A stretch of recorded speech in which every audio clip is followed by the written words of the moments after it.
Welcome, everyone. We are live from the Frontstretch Open Wheel YouTube channel for the very first time, if I'm not mistaken, for the Bommarito 500 for the NTT IndyCar Series. So we get ready for, believe they're promoting as their first primetime race ever on a Sunday night. I'm joined by Mike Neff, the Hello. resident grumpy old man, resident AJ Foyt appreciator like myself. It's good to have you here, and I'm excited. I'm excited to have you here, and we're about to get going here in a few minutes. Yeah, man. It's gonna be awesome. Yeah, it's gonna be great. Who we were talking on the main watch party for our main Frontstretch YouTube channel about this race, and I got my eye on one man who's podiumed here 2 of the last 3 times. Probably could have won it last year with Meyer Shank Racing. That is AJ Foyt Racing's David Malukas, starting in 4th, but was the fastest in practice. And we even had a little sidebar on David Malukas earlier with Christopher DeHardy, who wrote a good sidebar on him and his efforts on Saturday. Neff, who you got your eye on going into this race? I'm old and grumpy. I know it's a crazy idea, but I'm going with Willpower. I like him on these big flat tracks. I just like the way he drives these kind of tracks. So Willpower's my dude. Now, Willpower's gonna be starting at the pole today, and it's gonna be interesting for sure to see him race up front.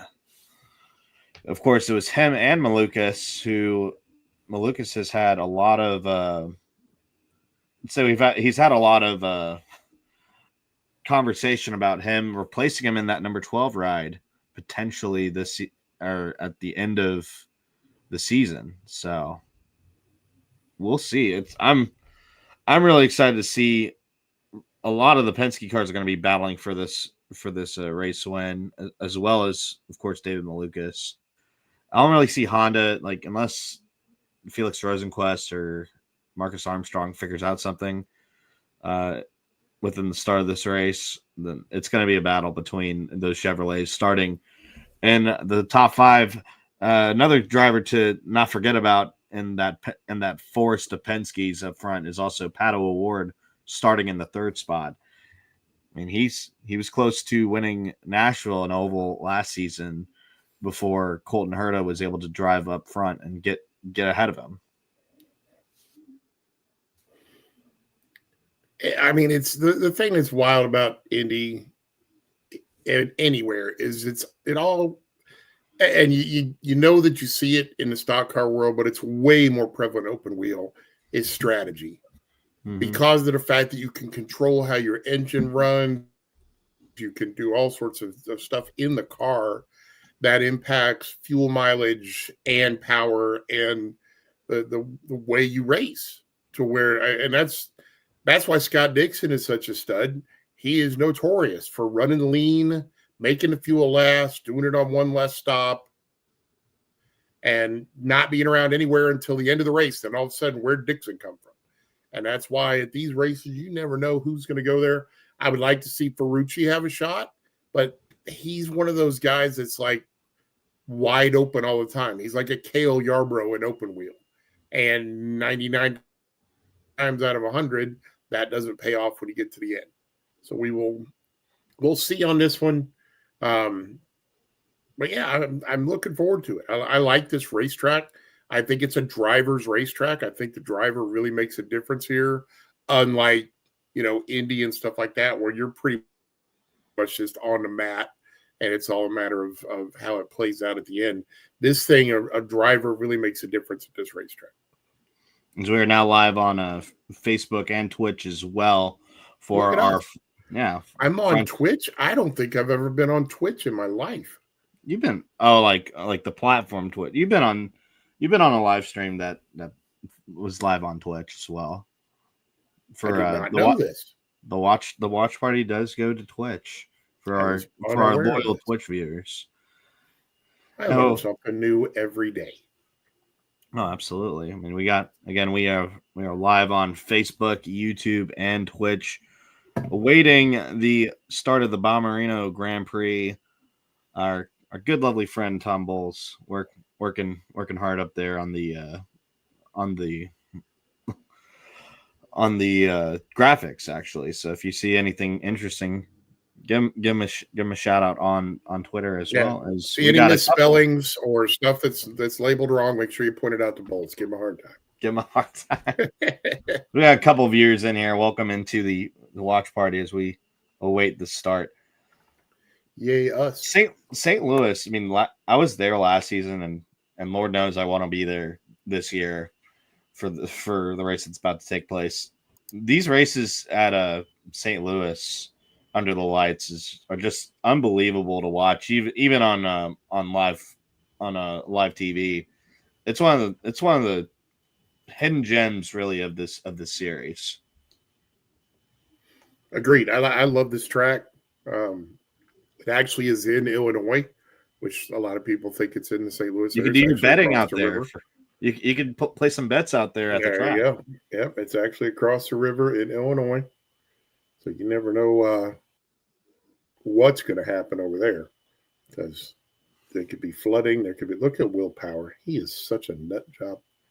Oh yeah, Part of why I love. That's part of why I love him, man. Wait, you never know what's going to happen. I'm about to say, are you seeing the? Were you seeing him hop over the pit wall and throwing the finger? Not yet. Ooh, I think I might be ahead. I might be ahead of you. You might be. They just had Newgarden going across the finish line. Actually, it wasn't Newgarden. Yeah, no, I'm already on the IndyCar and Fox intros. Yeah, that's what they're showing a podium right now. There's Ferrucci. Yeah, no, I'm on the through 1 and 2. I'm on the IndyCar intro video for NASCAR and Fox. Yeah, right now. Oh, IndyCar on Fox. Yeah, IndyCar on Fox, and now they're showing the grandstands. They just faded to black from the arch. Yeah, I'm ahead. Oh my goodness! Look at you! Look at me! I will advise everyone. I might, since I'm the first one to react, I might get into. He might get a little loud. I'm gonna get into a little bit of a play-by-play if things get interesting. Yeah, and he'll go to his announcer voice. Be ready for that. Hey, they got to. Somebody. He starts speaking from the diaphragm, so you got to be ready for it. we gotta get somebody to clip those moments, because I get excited, man. And this race truly, I think, has the potential. It's this or Milwaukee really are the last couple of tracks that are going to be really exciting to watch. Buxton, Townsend, and Hinchcliffe all are standing at the top of the grandstands for their intro. I really like that. And none of them has a tie. And Buxton looks like he should have an Italian horn around his neck because he's got 2 buttons open. Oh, yeah. Will Power was so pissed off, too, last year. Oh, my gosh. I feel bad. Me and he showed his rage to David Malukas for some reason, even though he wrecked him. He showed it to Dylan Welch on the broadcast, and then he showed it to me as I was trying to get a question out to him. He didn't want to be talked to by anyone that day. Right. But now on the poll, I mean, we've all been around Will when he's in those moods. I don't want to pick. I must say, if it's not gonna be David Malukas, like I think Power's got it today as well. But Newgarden is so tough to bet against here. At the same time, this is gonna be an interesting race. I like the flat track driver abilities. There's David Malukas on the broadcast, being interviewed by Georgia.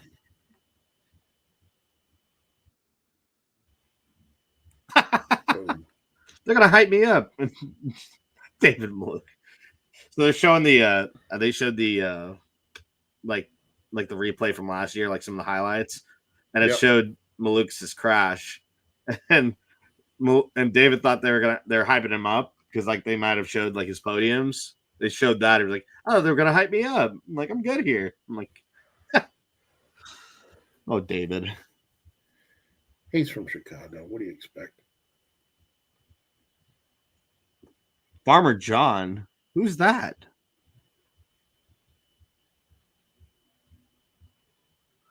John Sansone.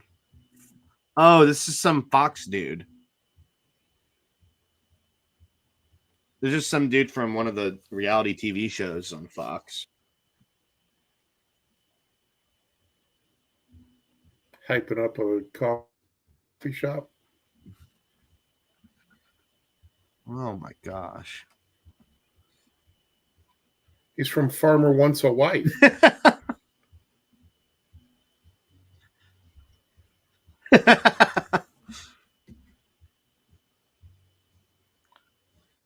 Jack Harvey grid walks are just a million times better.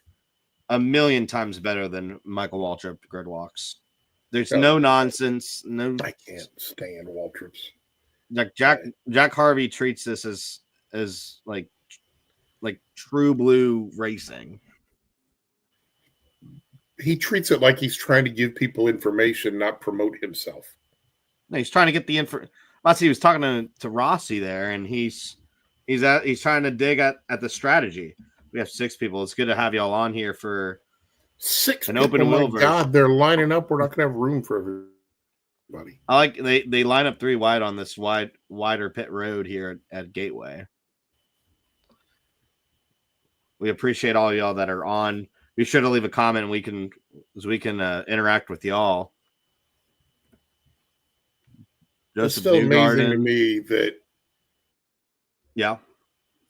you used to never see a green car. Ever. A green car? A green car in Indy racing. It was bad luck. Always bad luck. Why? Why was it bad luck? I don't know. Appreciate the light. It was just a thing. They didn't. It was a bad deal. And that's like, it was Roberto Guerrero had one of the very first green cars. That was a big deal when Jim Clark won in the British Racing green car in '65 at Indy. It was a huge deal because it was a green car, and everybody's like, nobody has a green car in racing. It's bad luck. So, is that why Roberto Guerrero had one, was on the pole for the Indy 500 and wrecked in turn 2 on the pace laps before they ever even took the green. He was in a green car, and everybody was like, I will say, other than like maybe a Hunkos Hollinger car from a couple years ago, not this year because Daly ran the AM PM car, and then I think Stingray Rob ran the Constitution car, but I don't remember seeing a green car in this year's. Oh no, Jack Harvey ran a green car, and things didn't work out for that squad. Right. Has there been a green car winner in the Indy 500? That's a great little. Well, I mean, I know Jim Clark did. Jim Clark was 1965. Was I'm about to say any of the old Lotuses from back then kind of green too, or maybe had a green hue or livery or something like that. Wait, technically what was it? Was it Johnny Rutherford or was it whatever the Wood Brothers throwback? That was a green car that won the Indy 500, I think. Was that because they were on, that was 1965. Yeah, 65. On Jim Clark's car. Yeah. Okay. So I know that one. I don't know. My IndyCar knowledge doesn't run as deep, but I remember just from the throwback and that I was like, wait, they ran that Lotus throwback, and that was an Indy 500 car.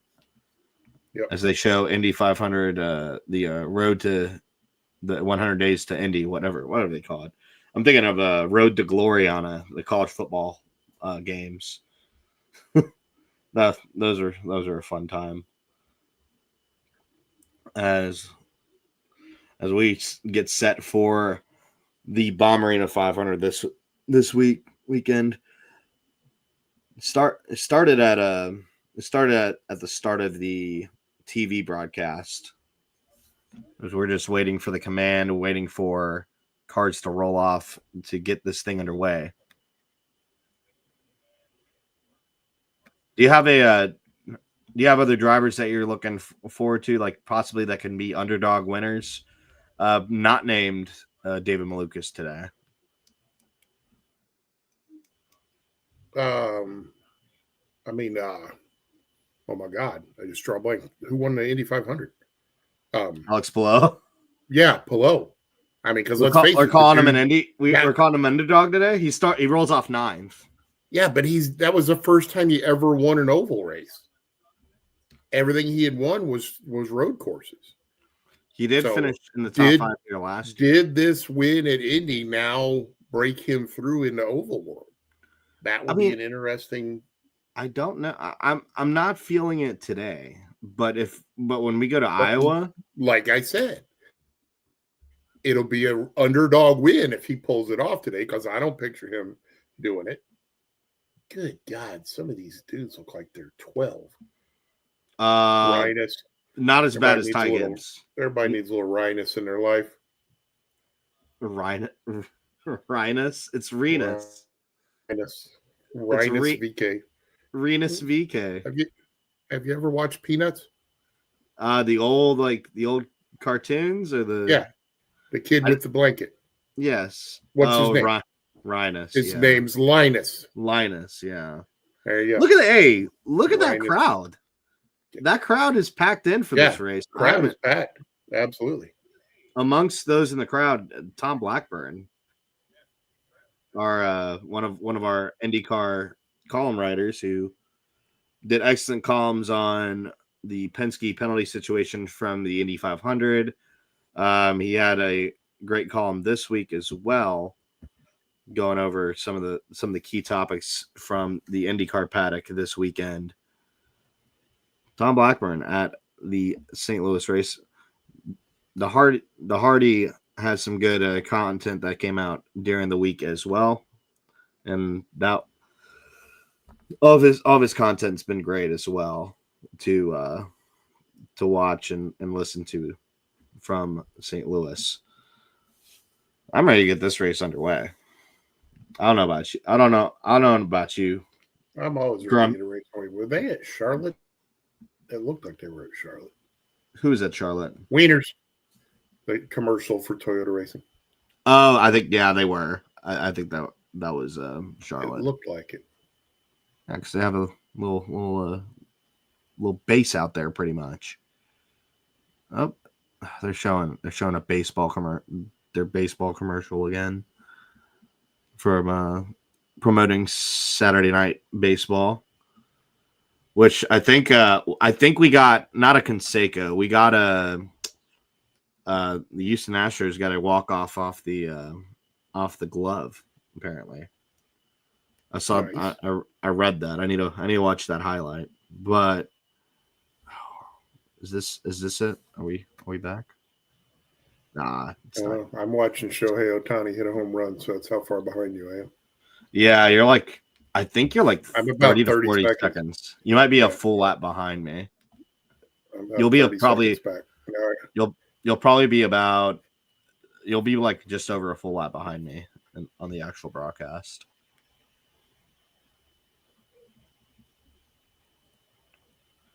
Oh man. This is gonna be a good race. I have no idea. These are all of the those IndyCar on Fox commercials. So we're gonna get different ones than obviously we'd get off of Amazon for NASCAR. Sure, absolutely. For all y'all who are in, if y'all want to leave a comment and want to interact with us, please absolutely go ahead and we can. This is a watch party. This isn't a watch oration. Jump in, make it fun. And then I got to throw this out there for all of the fathers for today. I want to wish y'all Got to put the banner up. Wish y'all a happy Father's Day. Look at that. There you go. Thank you to all the dads. We literally wouldn't be here without y'all.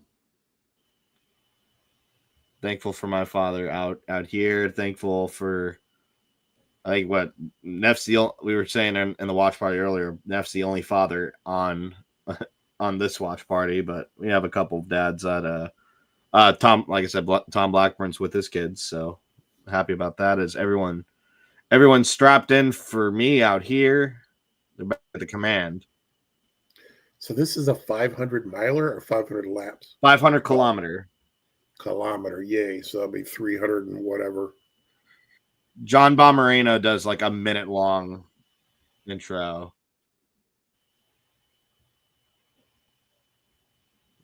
John Bommarito just does like a 2-minute freaking. It's almost as bad as Roger Penske at the Indy 500, which we had to wait. Shout out. A amount of time for no reason. Shout out. Frank Bommarito. It is Father's Day, so I'll allow it. He also spent quite a bit of money to be the sponsor on the race, so he should be allowed. He does do a good command. He does have to get his due in. Actually, it's better than last year's. Way better than last year's. Last year's took a century and a half. Ooh, Santino Ferrucci has the Bommarito colors on his car instead of Sexton Industries like he normally does. And Clarence, or was it Clarence? Whatever Malucas's sponsor was at the Indy 500, he does have that on his card today. Ooh. Scott McLaughlin is going to be a little bit of a sneaky pick as well. He could possibly get it done. Yep. 260 laps is the answer to the question. Yep. 260 as we fire up. McLaughlin struggles to get away. He is sitting on pit road. He has 11 and 9 degrees. Remember, they have basically Indianapolis. They have the hybrid. Scott McLaughlin has not driven away on the pit road. He's sitting there trying to get this car fired. And now he gets going. So a little bit of delay for the number 3 Penske Chevrolet for the 33 Scotty Mack. Not quite AJ Foyt in 1975, but close. One of the greatest strategic moves of all time at Indianapolis.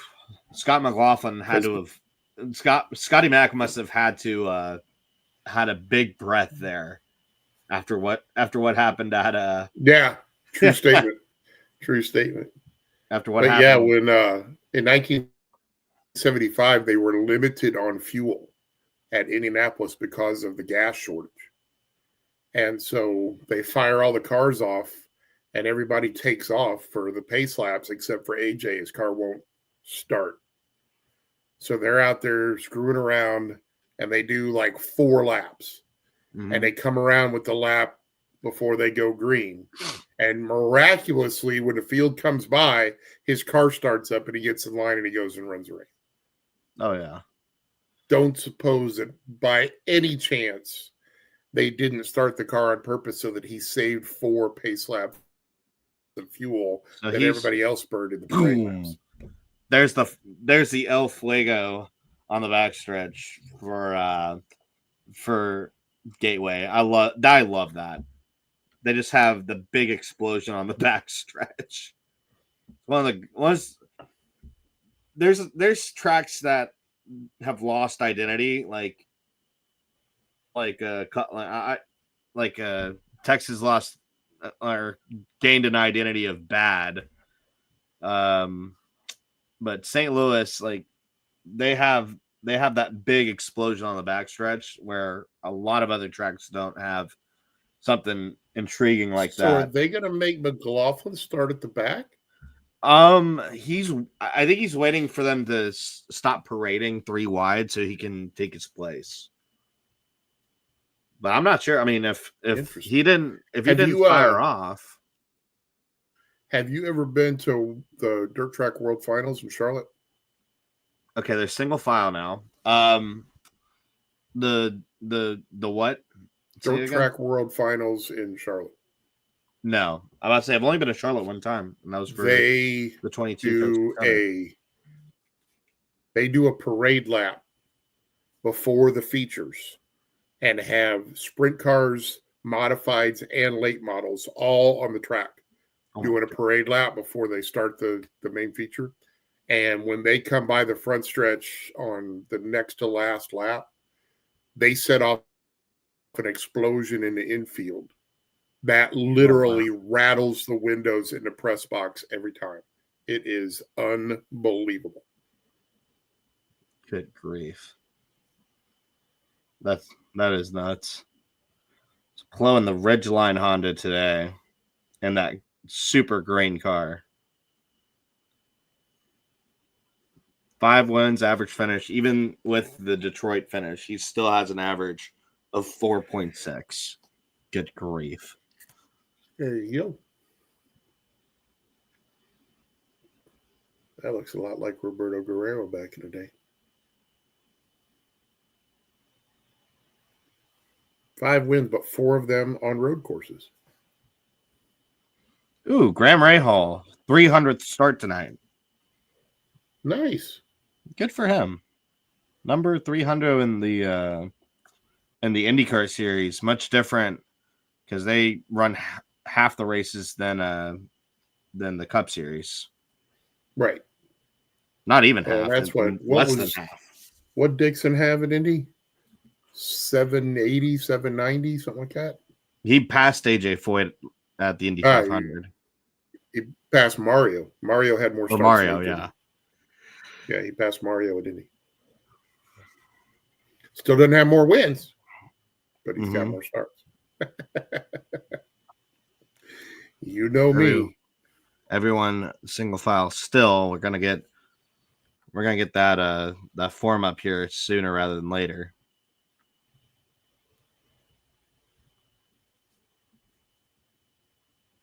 Again, David Malukas, if you watched, we didn't hit anything on through the years for NASCAR, but I did have my secondary pick. I picked David Malukas at 11-1 odds to win. That's insane for a guy that's been super great out here. But if anyone's going to beat him, it's going to be one of those Penske's. Super great. As they are 2x2 for me. I'm about to get going on my end. They just went into turn 1 for me. So, like you said, probably all that behind you. Oh, they went into are they doubled up for you? Yeah, they're doubled up, getting ready to spill onto the back stretch now. You might have caught up a little bit. So we will. So we're going to race under the lights here at St. Louis. They're out of 3 into 4. Hold for the flag. Willpower will take the green flag. We're green from St. Louis and Gateway. And everyone gets away good. Willpower will get in front of Scott McLaughlin. Malukas now will go for second, and he'll take it from Scott McLaughlin. That number 4 car on the move early. Here comes David Malukas for the lead. Down into 3. Malukas takes the lead, and they're side by side again. I've seen this episode before. 3 wide at the back of the pack at the start of the race. Power is going to make a move to the bottom and look for the lead, but he'll tuck in behind. And David Malukas from 4th to 1st on the opening lap. Holy schmoly. Oh. Power gets her a little bit high coming out of 4 there up into the gray, but he held on to it. Pato Award falls down to 4. Yeah, he falls to 4th. 3 wide in the 4 on lap 2. A huge move, and I think that's Connor Daly. He's up to 8th. He started in 15th. He's up 7 spots on the start. Remember, he ran well here. He ran well here with Hugo's Hollinger last year in his first race with this team. Kyle Kirkwood moves up to 5th. Good pass by him. Newgarden down to 7th. And now getting challenged by Daly for 7th here into turn 1.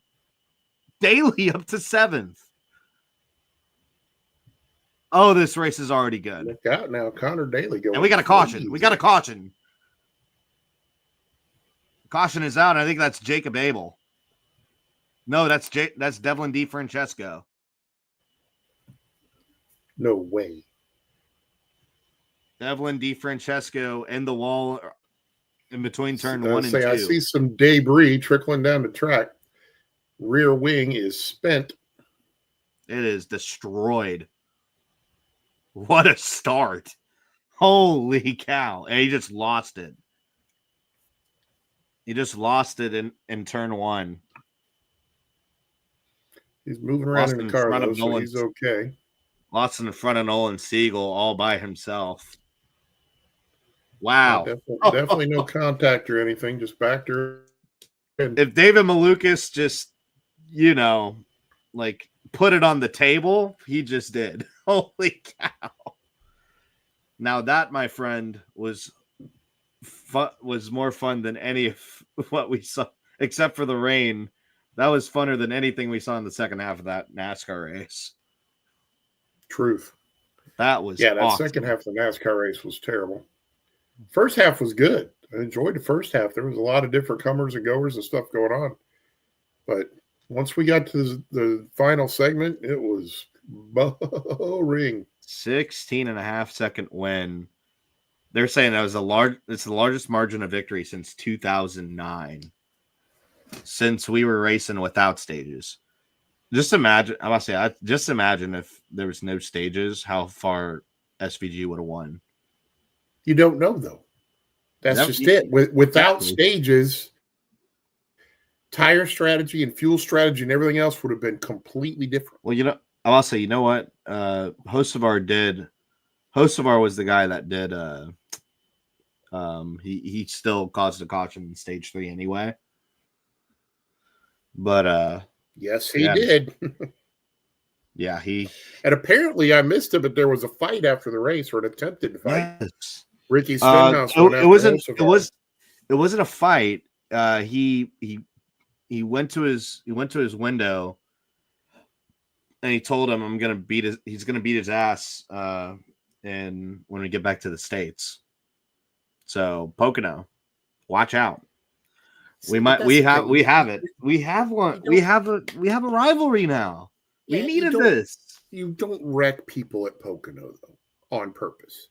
Oh yeah, not not after any of those straights. When you get to road course or Bristol, we get to a short track, Bristol's fine. Darlington. Darlington maybe. That's still pretty high speed. But I'm about to say going into turn 3 at Darlington, absolutely. Yeah, Martinsville, absolutely. Take it out on them. No, sure. Folks, let us know what you thought of that. That's that opening couple laps there. I was about to jump out of my seat. That was insane. Yeah, you've been known to. That was amazing. You've been known to, my friend. Where did Briscoe end up today? He was top 10. 7th. God dang it. Why? Oh, what's wrong with him? I'm in a NASCAR pick'em thing where you get to pick a qualifying driver, a main driver, and then they give you a representative driver. And the idea of representative drivers is so if people pick the same individuals, the representative driver will break the ties. Well, I had Chase Briscoe, who I got assigned for my representative driver. I dropped him and picked up Kyle Busch. Interesting. Who proceeded to finish DFL. So instead of getting 7th place points for my representative driver, I got last place points for my representative driver. Negative points. I think I ended up. Well, it's not negative, but it's 1. I'm 2 in a row in our league, or in the Frontstretch picking league. I picked And SVG. Reddick was 20th, so that wasn't very good either. I forget who my other pick was. Let me see if I can find out. Let you know just how bad. Connor just oh my gosh. Connor Daly was a rocket ship. He was moving it. They're showing Connor Daly just pass on the going outside. by Rossi like he was tied to a post. Oh my gosh! What a run! Tired of and he's gonna and they're gonna rack him back. They're gonna rack him back up. He's gonna get another shot at this restart. That's magnificent for a branding thing. Tired of pricks. So Joseph Newgarden dealing with understeer, according to Fox Sports' Kevin Lee on the pit road. So the five times Joseph Newgarden has won at this track. 5. Nice. This guy is a machine here. But Let's see. So I had William Byron, so I ended up 9th, 20th at DFL for. Dang. I picked William Byron too on the through the gears. If that makes you're not alone there. As the field, his average finish in the last 10 road course races was great. Restart. We are single file because we do single file in IndyCar. We don't do this side by side craziness. We are back green, and yet we still wreck. And it's we still wreck people. Behind. It's a hornet's nest behind Newgarden, but Daly will move into 6th, past Marcus Armstrong, the Australian for Meyer Shank Racing. Ooh, they got Malukas going through 1 and 2. Malukas holds off Will Power on the single file restart. Scott McLaughlin's there. Now here comes Newgarden looking for 7th. Makes a look on Marcus Ericsson. Newgarden had to get out of it. Daly up 9 positions on the start. Santino Ferrucci, second biggest mover, up 7. Colin Herta is making a move on Newgarden. And they get side by side, really close quarters racing. Herta not able to get by there off of 4.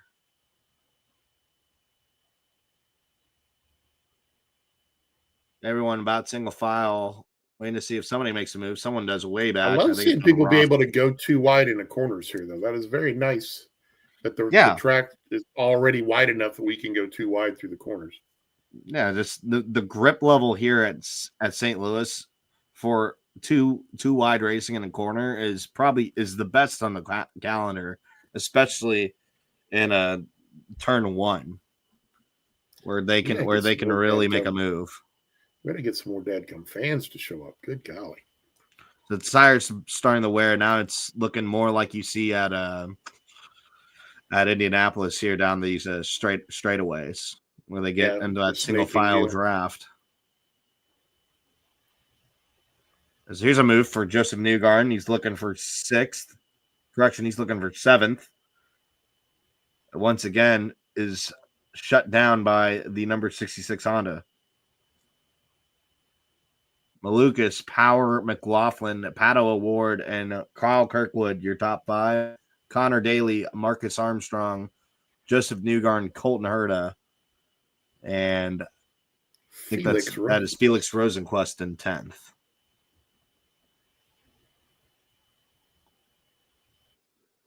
They're showing Ferrucci's start. That's 3 and 1. Wow. So Santino Ferrucci pockets all the way. Santino going high, wide, and freaking handsome. And then a great dive to the bottom. Santino Ferrucci is up to 11th here. And next guy up for him is that 10th place driver of Rosenquist. Beautiful car. Black 14 is a beautiful car.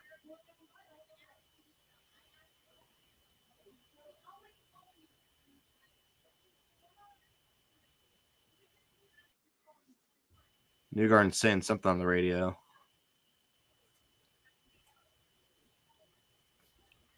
Newgarden now pressuring Connor Daly for that 6th place spot. Kirkwood and Pato Award also fighting. And guy we haven't said, Alex Palou. I mean, the only thing they've shown Palou on is when Santino Ferrucci was making his way pretty much past. Blew by him, yeah. Well, he got to his back bumper, but since that shot, he was able to get by him. As we have a battle for 6 here now, Daly able to hold on the outside. Great move, great defensive move. As they're both, as they battle, are gaining a little bit on Kyle Kirkwood. I don't even know if that was defensive. I think he just said, "I'm not giving up the spot," and stuck in it. Connor Daly put on a show right now, fighting for 6th, trying to keep 6th, that is, and now looking to challenge for 5th here on Kirkwood. 20 laps down at 260. Joy Tomlinson asking if they are allowed to jump out of line before they cross the line. I believe once the green flag is out, they can go anywhere they want to go. Yeah, I think they could pass. I'm pretty sure. Yeah, it's a little different than NASCAR world because you're single file. So it's different than NASCAR. It's different than IndyCar. Yeah, wow. David Malukas, once the green flag gets out, they give you a jump. Shout out Tom Bowles, 20 of 20 laps led for David Malukas. That's the most in a single race for him already. And he has led every single one of them after starting 4th and jumping to the lead in an impressive show of speed. As speaking of speed, here comes Connor Daly up for 5th. On Kyle Kirkwood on the bottom, makes the pass. Hook goes Hollinger, number 76, to the top 5. Thanks for jumping on with us, Joy. We appreciate you being part of the show. Thank you, Joy, for coming on. And we got awesome. We got you all for if y'all want to comment for us, we'll chat with you during the watch party. As here comes Newgarden now looking at Kyle Kirkwood. Connor Daly, man. Noblesville, Indiana, baby. He was my dark horse for the Indy 500. He is on a mission. He's looking on to 4th for Pato Award now, already on the gearbox of him. One of these days, Connor's going to win Indy. One of these days. There goes Devlin DeFrancesco for some reason as Daly makes the pass for 4th. Where is Devlin going? DeFrancesco is out. Why is he running? Oh, unless they fixed up his car and he's running back. Unless they fixed the car, yeah. As Newgarden makes the pass for I was trying to figure out what you were talking about because I'm like, he's out of the race. And then they show him running towards They're showing him running on this box.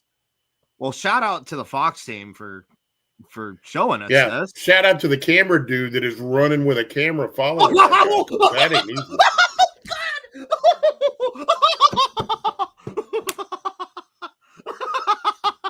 You're going to see why I'm laughing. Wow. Speaking of the cameraman. The cameraman just ran into Devlin. Just plowed into him, and we got a quick glimpse of the guy's forehead. Oh, my God. Oh, my God.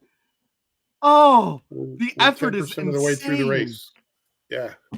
What? Oh, I was really hoping they were going to show another shot. A for effort. Yes, that was awesome. This race is already better than the Cup race. This is already better.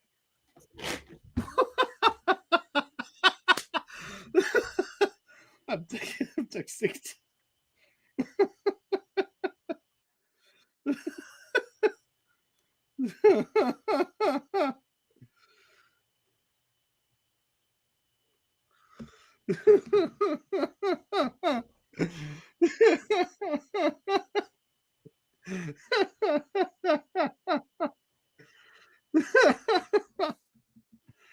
Oh, guys, if y'all are just joining and wondering why I'm laughing, there's a cameraman that was following Devlin DeFrancesco back to his box, and he stops suddenly in front of the cameraman who's running at full speed and just absolutely runs over. And Devlin DeFrancesco is a small driver. Oh my gosh. Just look out for it on social media, because that was gold. That was the best. That's one of the best moments I've ever seen in my life on live TV. Malukas leads by 2 seconds over Will Power. He is dominating. McLaughlin's 3 seconds back from the lead, and Connor Daly's up to 4th place.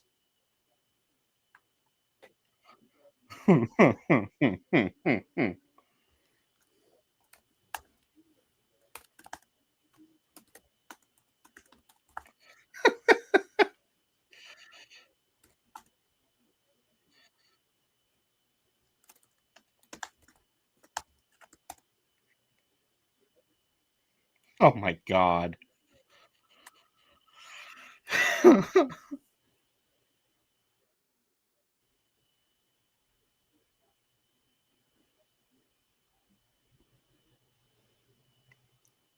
Oh my goodness. Please feel free to comment and ask any questions about what's going on with the race or your input or who you got winning right now, because it's all David Malukas so far. He's now approaching some lap traffic. It looks like Stingray Robb will be the first guy he encounters as he races Graham Rahal for the tail end of the field, not DFL. We're back. The cameraman is okay, according to Fox. Is DeFrancesco okay? That'd be the bigger worry. Yeah, I promise that cameraman's way bigger than DeFrancesco is. I'm about to say I think 90% of the people at the track today is bigger than DeFrancesco. I'm willing to bet that over. So Malukas, no problem lapping the first 2 drivers, and he's 2.5 seconds now up on the number 12 car. And honestly, if he dominates this race, David Malukas might be a shoo-in for that number 12 car. Rubbin is Racing posted a video of the cameraman wiping out on X, if you want to see it. That was awesome. Cameraman reports that he is okay. Camera is not. Oh, the camera died. Which isn't good. that is not good. That is not good for said cameraman. Oh, and Zach Halverson actually posted a closer up shot of just the picture-in-picture as the cameraman took the header. That was insane. That was awesome. That was so awesome. That was so awesome. Now, Malukas up now 3.5. Well, Power is having issues trying to get by the lappers. Graham Rahal and Stingray Robb both down a lap. Mm-hmm. Abel will be the next one to get ticked off. Pillow is in 13th position, slowly but surely making his way forward. Pillow upset with a little bit of understeer in his car is what I was hearing on the radio that Fox transmitted. For those of you that are NASCAR types and not familiar with the understeer, understeer means the nose of the car is going to run into the wall first. Oversteer means the back end of the car is going to run into the wall first. Joseph Newgarden is slicing and dicing his way through the lap traffic here and not waiting for anyone. Newgarden gets by Pato O'Ward and Connor Daly and just slots his way up to 4th. But Daly's going to come back on the attack as Newgarden wasn't able to get by the other lap car of Graham Rahal. Now he'll go around the outside. With the Trailer Park Girls. Daly will take the bottom on Graham and will get by. Pato will have to wait behind. Newgarden showing why he knows his way around this place, even in traffic. Meanwhile, Malukas just is smoother than Newgarden here. It's smoother than butter, really. Now up smooth as a baby's bottom. Yeah, he is 5 seconds ahead of Will Power now. As it looks like we have our first pit taker. It's going to be Graham Rahal, who's already a lap down. Graham already pitted under caution, apparently. What a move by the number 2 car. PPG Chevrolet making a lot of moves. Newgarden just freaking letting it all hang out. He passed 3 cars in the span of a corner and a backstretch.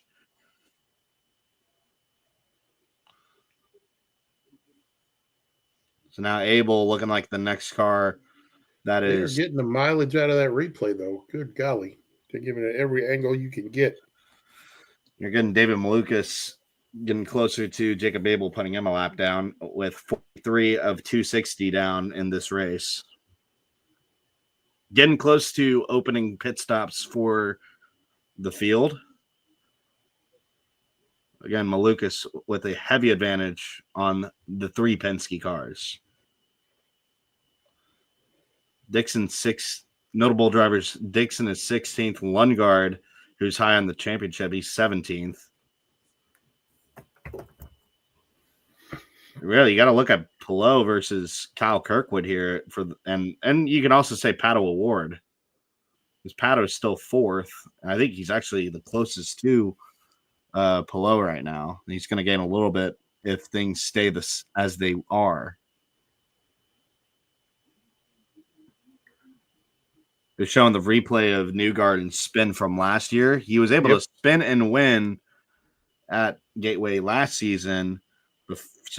So far, only 1 caution for incident very early, and Malukas is flexing his muscle in East St. Louis today. Not as good as the Danny Sullivan spin to win back in the day. Oh no, nothing will beat that.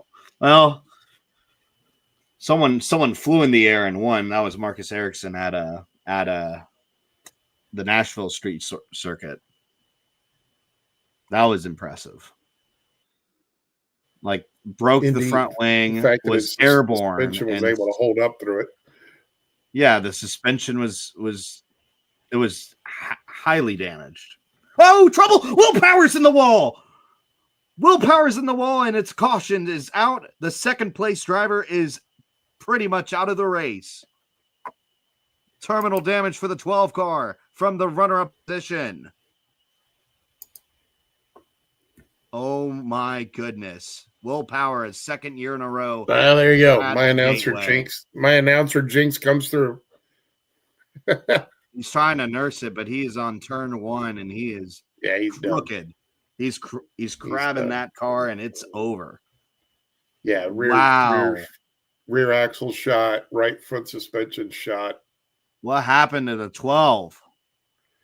He just got offline in turn 4. Yeah, probably went just a little bit wide. It took him up into the wall. Holy shit. So, whoops. Yep, just that little bit out in the gray. And you can't get her slowed down. And I mean, look at it. It's not that hard of a hit. That just shows you how delicate these cars are. But they aren't. And that is a gut wrencher. I'm telling you right now. This is going to be if David Malukas doesn't make any mistakes. Now this will bunch the field up for these pit stops. I give Will credit; he's got the flashers on, so people know not to run into him. I'm about to say everyone has flashers on during caution, though. Oh, you're right.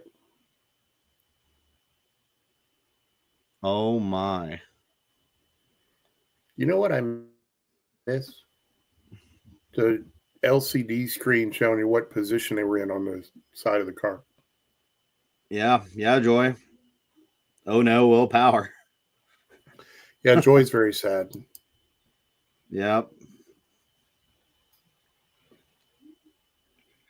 Just like he went straight. Yep, he went offline, and that'll do it for the 12 car today, pretty much. Get that slag, as David Hobbs used to call it, onto the tires. He's going to try to pull it in, and he will pull it into pit road. Oh, he's going to pull it in, but I don't think they're going to be able to do anything. They'll have to fix the toe link if they can, but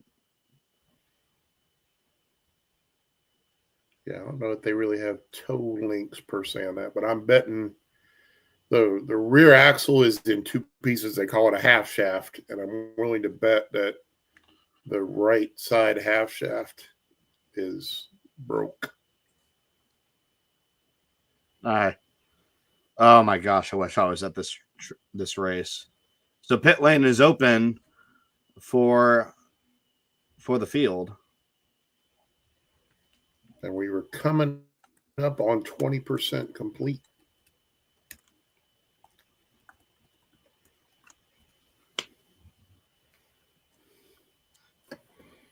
So here we go. Everyone's bunched into pit lane here, and this is going to be where these pit crews could potentially get something out of these pit stops with everyone bunched together. Newgarden sits, gets the fuel, and he's off and away. No problem. McLaughlin pulls in. So does David Malukas. Malukas needs a good stop. And looks like he gets it. Oh, but he spins it a little bit, but I think he's going to lose the lead. Car's on fire. Car's on fire. There's a McLaren in the middle. Fire is out. It was on Christian Rasmussen. A lot happening on pit road. McLaughlin takes the lead, I believe. I'm glad you can see the fire. You're about to see it. No, I'm saying back in the day, you couldn't see the flames. They burnt methanol and it burned clear. Who is that? Was that's Christian Lundgaard that was stopped on pit road and causing a crazy scene there. So new leader, I believe David Malukas lost the lead. Maybe not. Is that Malukas crawling along right there? It looked like McLaughlin beat him, but I don't think it's updated yet because they haven't crossed the line. I don't know where Daly. I'm about to say I was focused at the front, and then I was focused on Lundgaard in the middle. Then I was focused on Christian Rasmussen on fire on pit road. So what? Because power looks like the right rear tire is like dangling, but I think the toe link. They're messing broke. with the wing. Like the front end is okay. It looked like a toe link. They're not doing anything at the rear. It could have been the rear toe link because you see NASCARs when they're crabbing like that. That's the toe link that's broke.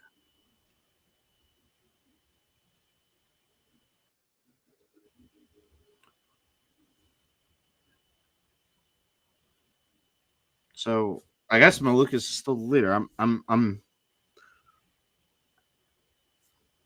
Malukas does have a really good really good pit box at the front of the order. Let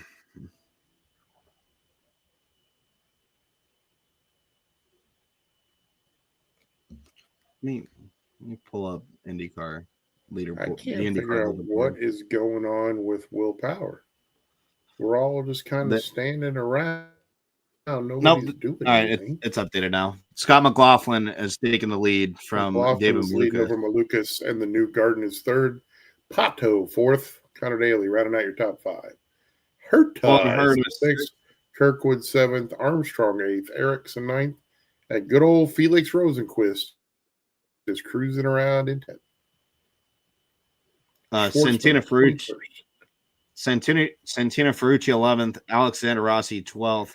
Scott Dixon 13th. Kalamila 14th. Renus VK is 15th. Kiffin Simpson has moved from second to last to 16th. Nolan Siegel 17th. Louis Foster 18th. Christian Rasmussen 19th. And surprise, surprise, Alex Palou fallen back to 20th after those pit stops. Robert Schwartzman 21st. Jacob Abel 22nd. Stingray Robb 23rd. But I think they're one lap down. Those cars are one lap down. Christian Lundgaard 24th. had to fix his car after what happened in pit road, and Graham Rahal 25th. Power and DeFrancesco, the cars that are off the track or out as well. And Power is getting interviewed with Georgia, and assuming he is out. Actually, it says DeFrancesco is active right now.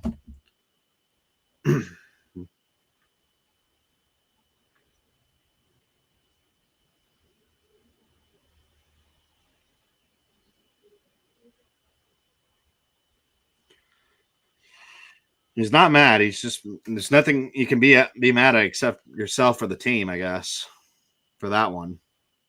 Yeah, and I don't even really know that it's can be the team. I mean, he didn't get to the bottom when he was going through 3 and 4. Just missed it. Just shows you the speeds that these cars produce here at this 1.25 mile track as they wheel the car back behind the wall on lap 56. So that's one Penske down. The other two sharing podium positions. McLaughlin, now your race leader, and Joseph Newgarden in P3. Yeah, if you look at that right rear on Power's cars, they're wheeling it with it jacked up off the ground. It's dangling down, so you can tell that half shaft on the right rear is broken. Look at Ian Moyer being the PR master that he is. Go, Ian. So Lundgaard backed up a little bit, and they're saying that's an illegal move. You cannot do that in IndyCar.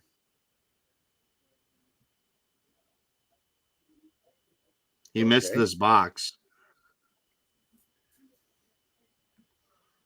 and he reversed a little bit, which I think that's going to cost him some time. So Christian Lundgaard in between.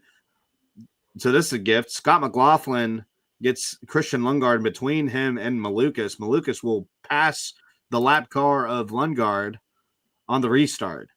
Here's some battle for position way back. I think it's Felix on his teammate, Marcus Armstrong. Newgarden will look to the bottom, get by Lundgaard, and now has clean air all the way up to the gearbox of Malukas. Alexander Rossi battling Dixon on the restart. Everyone clean so far. Santino Ferrucci moves to 9th. Connor Daly on the back end of Pato Award had to get off of it for a little.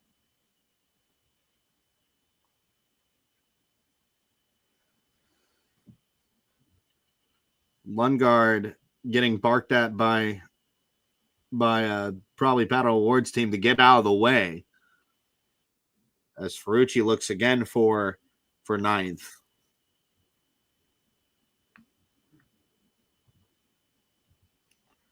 Side by side with Felix Rosenquist down the back.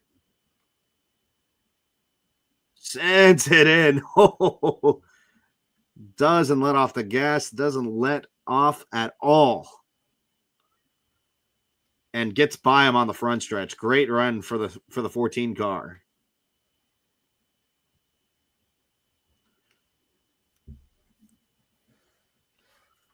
And it looks like Lundgaard is finally getting out of the way of everybody. He's gonna go down pit road and let these leaders fight it themselves.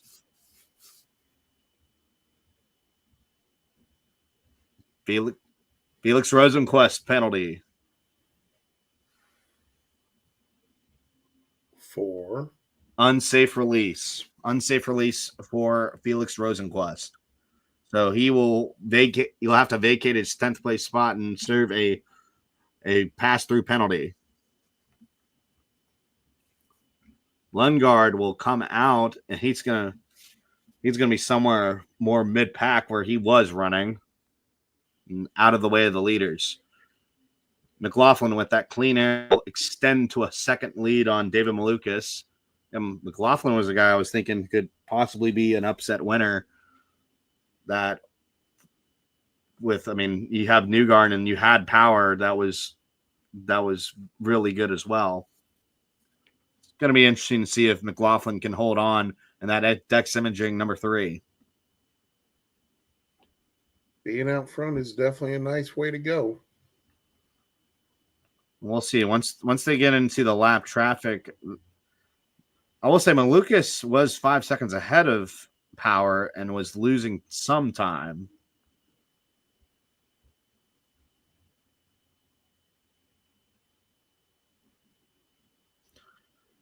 So Christian Rasmussen apparently is something happened with him and his a fuel system, but he's still out there racing, just passed for 15th, or correction, passed for 16th.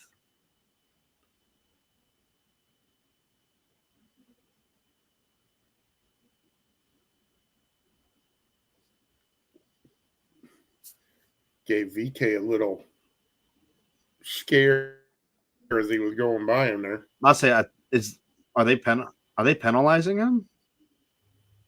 Are they gonna penalize Rasmussen for that? I don't know the answer. I don't know.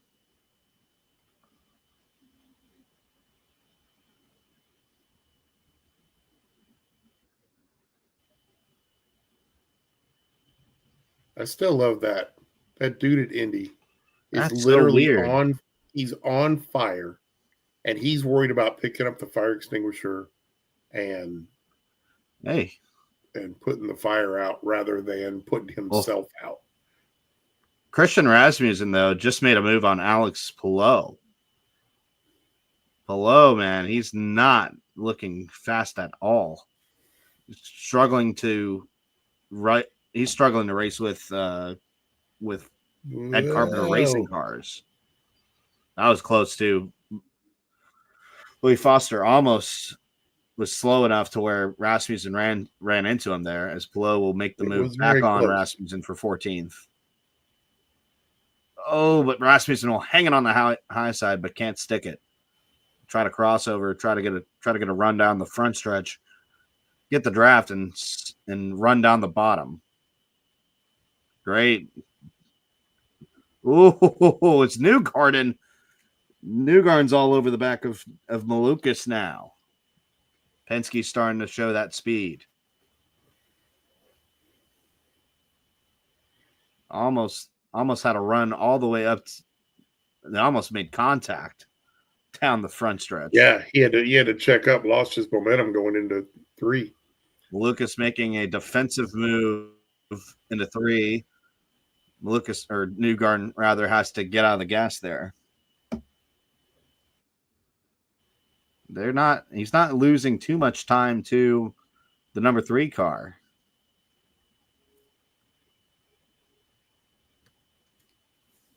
You never know. McLaughlin might just be running a little lean, saving a little gas. Yeah, with having the I mean, he's out front. He's got a clean track in front of him. These guys aren't catching him. So he may lean it out a little so he can go a little further on petroleum. Maybe also David Malukas is doing that same thing as well, saving a little gas while they run. Plus, once they get to the back of the lead lap cars, they'll start racing McLaughlin a type of way versus Newgarden and Malukas. Yeah. You get the John Andretti syndrome. Yeah. When he last won for Petty at Martinsville. Yeah, when it was it Jarrett he catched? Was it No, it was Jeff Burton. Jeff Burton had to fight like heck to get through all the back markers. And once he would pass him, Andretti came up and they just let him go by. And so when he got down the end of the race, Burton was used up and Andretti was able to pass him and get the win. Yeah. Weird how you remember stuff like that. Newgarden has a great run here for second now. See if he dives all the way down. He'll take a look and he'll be there. Joseph Newgarden. The shallow entry, though. He's got to get it to stick. He got it to stick. He got by him. Could have been interesting. but Malukas gave him a little bit of space. Oh, Christian Rasmussen with a brave move. Just got by Callum Ilott for 13th, and he's still on the charge. Something else on fire. His ass might be on fire down there because he is moving. He'll be here all week, ladies and gentlemen. Make sure you tip your waiters and waitresses. Here comes Rasmussen again, now to the bottom of Louis Foster for 12th. And he makes the pass easy peasy for the 21 Ed Carpenter car.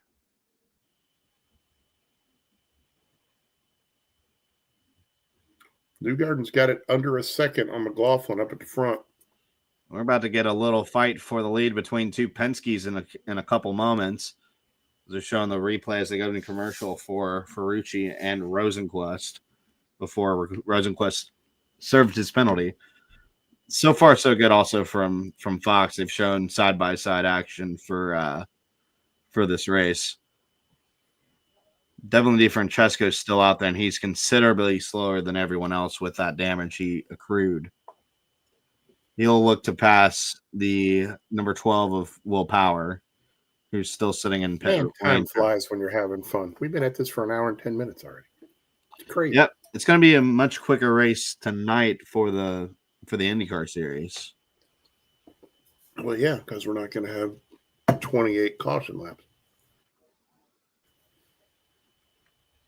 We're already 30% of the way done with the race. Ooh, Newgarden getting held up. Who is that? It's Graham Rahal holding up Joseph Newgarden there. So Newgarden, we're wrong. Newgarden is struggling more with just one lapper. Well, that's all timing. They just caught him in a bad spot. Yeah. We're on lap 80 of 260. Thank you all for joining us for the Frontstretch watch party on Frontstretch Open Wheel for the Bommarito 500 and also on Facebook and Twitch. The Twitch. McLaughlin leads his teammate Joseph Newgarden by a second, but he's closing back in. David Malukas dominated the early part of this race, but he's now 3 seconds back on the leader, McLaughlin. Pat O'Ward fourth. Connor Daly, great showing for the Juncos Hollinger Racing crew into the top 5. Kirkwood in 6th, Colton Herter in 7th, Felix Rosenquist in 23rd with a penalty, not in the top 10 anymore. Marcus Armstrong in 8th, Santino Ferrucci 9th, and now Christian Rasmussen, passing his teammate Alexander Rossi, has moved all the way in the top 10. Wow. So that fuel fire that he had has gotten him going. Moving with the purpose is that 21 car. He'll be on Santino Ferrucci here pretty soon.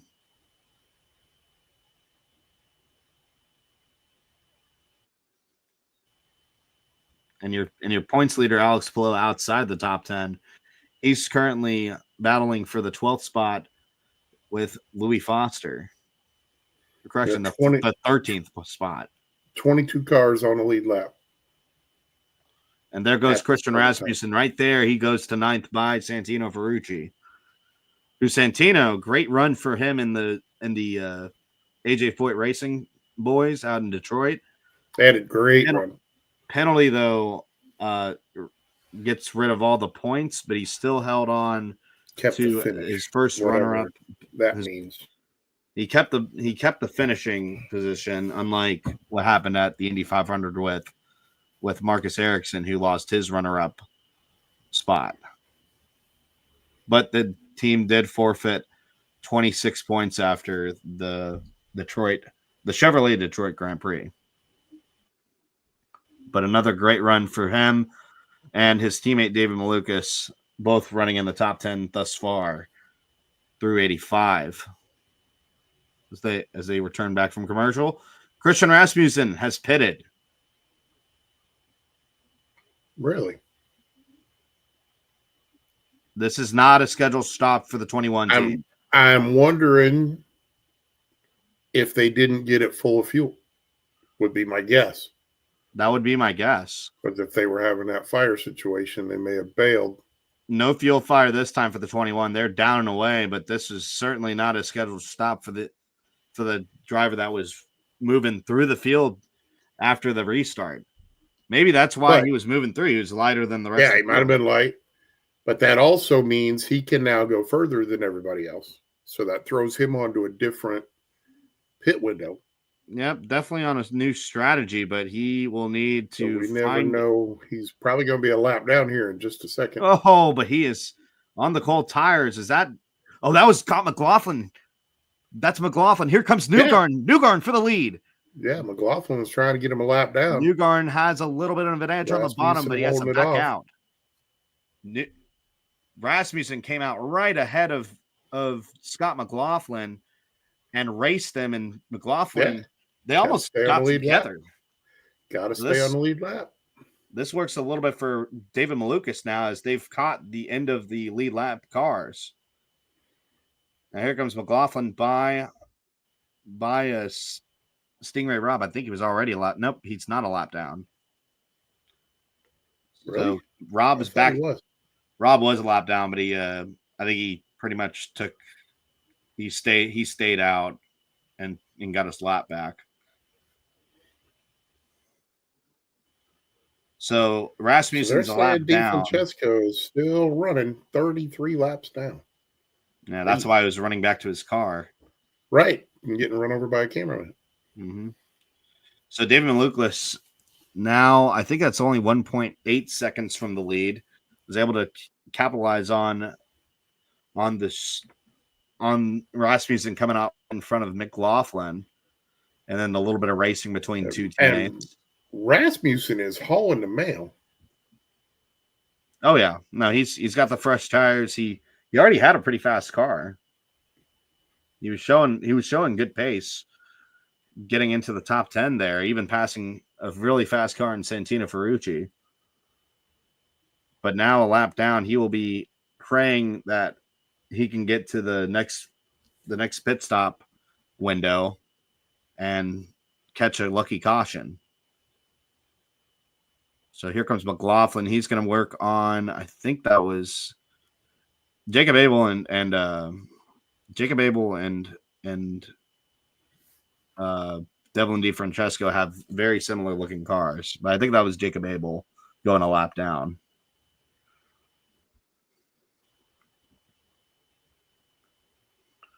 So Rasmussen was trying not to go 2 laps down. I thought he was trying to stay on the lead lap. Interesting.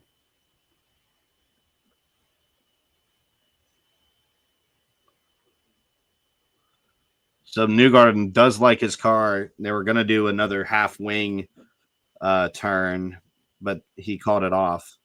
So this is Rasmussen blending back in and blended right with Scott McLaughlin. And luckily that 21 stuck, because if it was someone else that didn't have the grip, that would have been a major crash in a turn 4.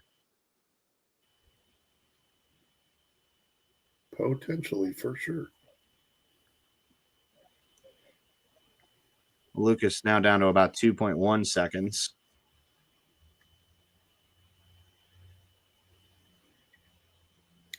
Newgarden is just sticking to McLaughlin. And Newgarden looks like he has just a little bit better pace than the Aussie. Must say he's from Australia, right? It's not a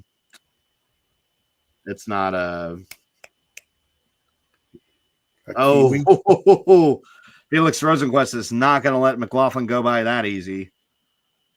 As Malukas is trying to get by the 51 of Jacob Abel.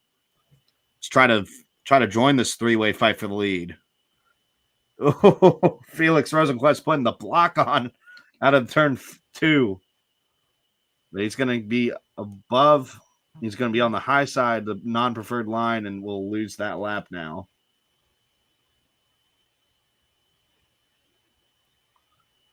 And Newgarden wastes no time on Felix Rosenquist.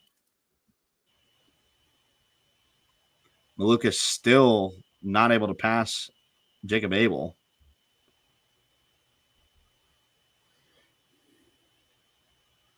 The two Penske's running nose to tail. Now, the curious thing is they're showing power is off, not out. They're trying to fix the car. They're trying to fix that car. That's yeah. They're trying to fix the car. Rebecca Chalsos 2 minutes ago. Oh my! Is that Pato or is that's Nolan Siegel? Nolan Siegel just pushed him down into the apron. To answer your question, that's Rebecca. A little sketchy. To answer your question, Rebecca, I don't think they will. Right now, I think those two know what's going on. They had a slight talk after Nashville, and everybody knows where they're at. Everybody knows where Carson's at, and Carson is going to keep being Carson until somebody slaps him around a little bit. And I don't know when that's going to happen. It's going to come, but I don't know when it's going to happen. But right now, they're not doing anything that is tearing up anybody else. As long as they're not tearing up anybody else, then NASCAR is going to let them do their thing. Newgarden's coming into the pit road as McLaughlin is just in a hornet's nest of lap cars. I don't know if Nolan Siegel is going to get penalized for that block. Multiple cars coming down pit lane at this point in time. So now we'll get to see where Rasmussen trickles out. Solid stop for Newgarden. Once everybody goes through this round of pit stop. And also to answer the first part of your question, we don't normally do Indy, although we did on Racing Christmas. And hopefully, if Mr. Wyatt and I don't make complete boobs out of ourselves, they might trust us with the keys to do this some more. I hope so. That'd be awesome. Absolutely. I'm a little curious. Where is Mr. Gintz in St. Louis? He might be working on his actual day job today. I think that's what's going on. I say, because if he's not, that's pretty bogus that he's not here hanging out with us. I mean, I know he's big time now being an employee of the month and all, but he could hang out with us. Alex Gintz, our IndyCar, our IndyCar boss, won Employee of the Month for us today. So shout out to him and all the great work he did during the Indy 500. And McLaughlin had a little bit of a delay getting off. So here we go. Oh.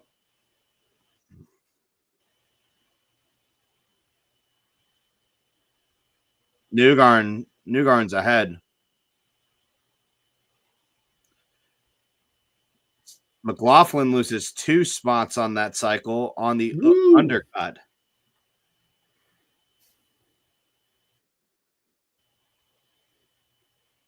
McLaughlin is going to shorten his fuel window, but he has lost 2 spots on track to Joseph Newgarden and David Malukas. And now it's Malukas versus Newgarden at the front. That's Graham Rahal, I think, again in front of these guys. Nolan Siegel penalized for blocking. He's coming back down pit road. So Rasmussen was unable to get both of his laps back. That's a bummer. I was hoping he was going to get there.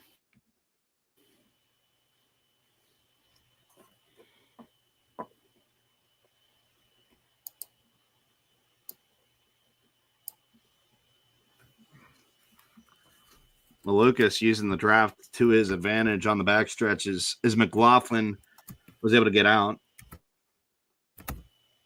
Meanwhile, Alexander Rossi and Scott Dixon pit.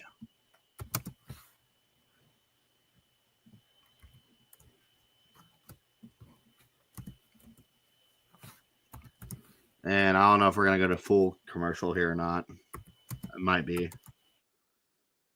Nope, they're going to go to split. I'm going to split it. Rossi and VK are the guys still out there on track, and actually now It'll update. Actually, Christian Rasmussen did get his lap back. He's 5th now after having to pit early. The new tires get him up to 5th, but he is not on the proper strategy for the win.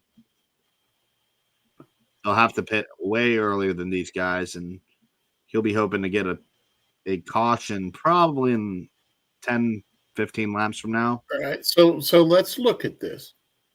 We have 152 laps to go. Yes. They're getting 45 to 50 laps on a tank of gas. So three more stops. So 2 stops. 2 more stops?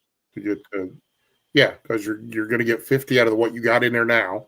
Yeah, and you're going to get 2 more stops. A stop, and then you get 50 and another stop, another 50. So depending on, because he's probably got, 20-something laps in. So yeah, he's probably going to get stuck having to do a splash at the end if they don't have a caution that lets him cycle back in with everybody. Which I'm almost sure that we're going to get another caution.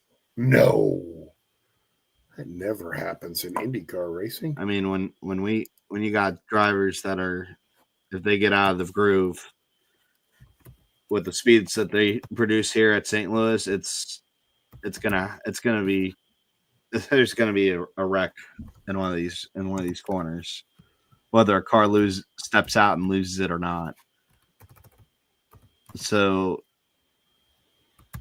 McLaughlin losing the advantage after the second stint of this race to his teammate Joseph Newgarden, who continues to stay 2.2 seconds ahead of David Malukas. Malukas' worst running position on strategy so far has only been 2nd, or I guess it's been 4th where he started, where he passed all three of the Penske's, or 2 of the Penske's. And when they were doing the pit stop cycle, that's it. I was on strategy. That doesn't really come into play. Yeah. No. I don't typically count. I don't count that unless he gets caught out.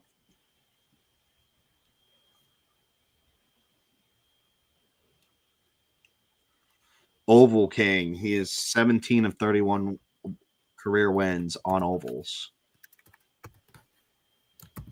This guy's been inevitable here, though. He came in as the favorite, about 2-1-ish to win. A little over 2-1 to win. But David Malukas would be the guy to do it. 60 laps led by Team Penske tonight. That's 11 more than they led in the first 7 races of the year. Shout out Tom Bowles. Great stat line there. That's the graphic guy. There's the graphic.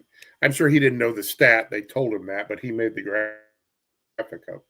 There it is. And also the fancy scoring pylon thing, too, I'm sure is his work, too. Because he's a fancy kind of guy.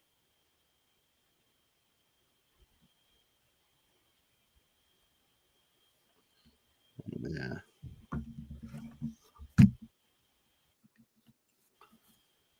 Alex Palou, the next driver that is in danger of going a lap down.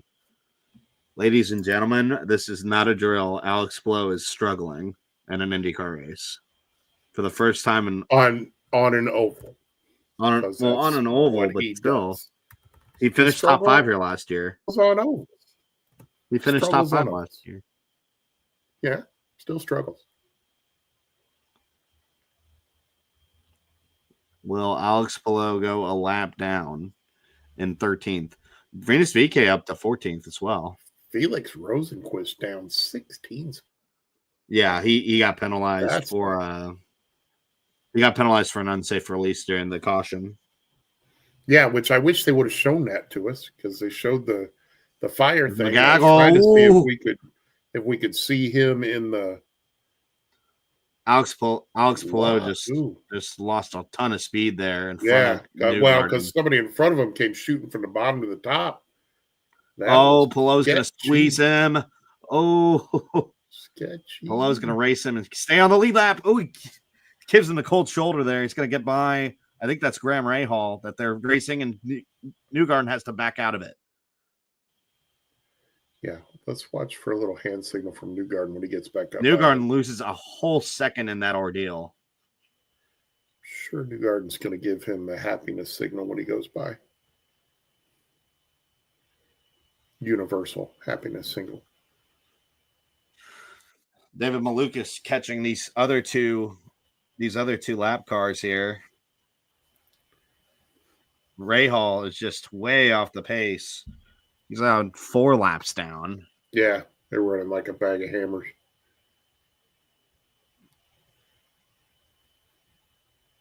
Oh my! So that's why. Wee. That's why Pillow got out of the gas in turn 2. Yeah, what he infected ran him Newgarden. all the way down to the wall. Came in way too flat, so he didn't have a choice but to wash up. That was sketchy. I don't know if was Rossi. Was that a block for Rossi? I don't even know if he knew he was there. Honestly, I think I don't Rossi know. was just working on getting by that other car. Thought he was clear of him and came down and didn't realize that he was coming in that shallow underneath him.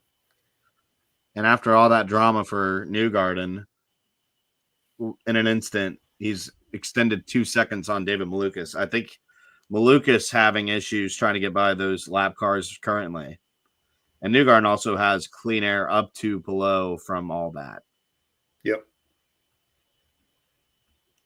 It looked like, I must say, if Malukas was able to dice his way through those 2 cars, Malukas would be in striking range to be with the number 2 car.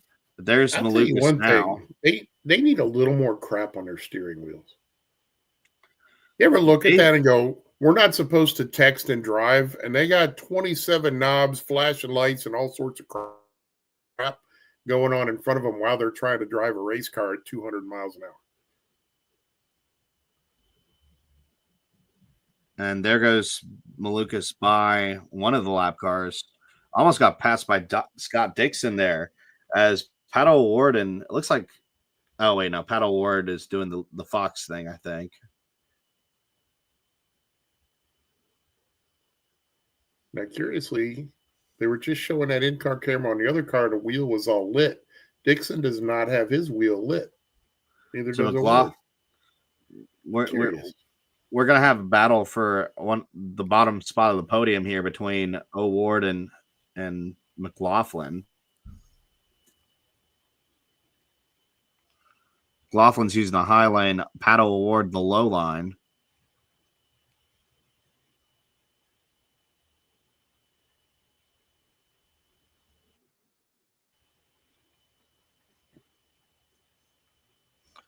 Pato is trying to use all he can to get by Scott McLaughlin on the front stretch, but not close enough at all.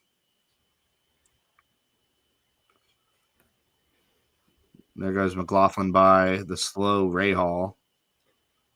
Slow. Wow.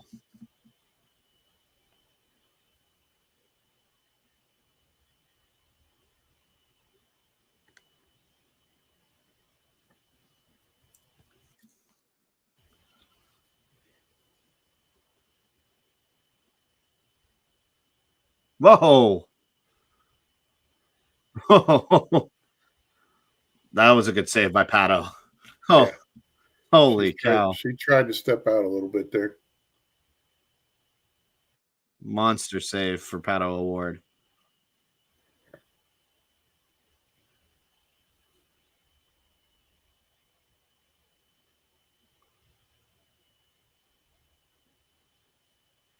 I want to see that outside.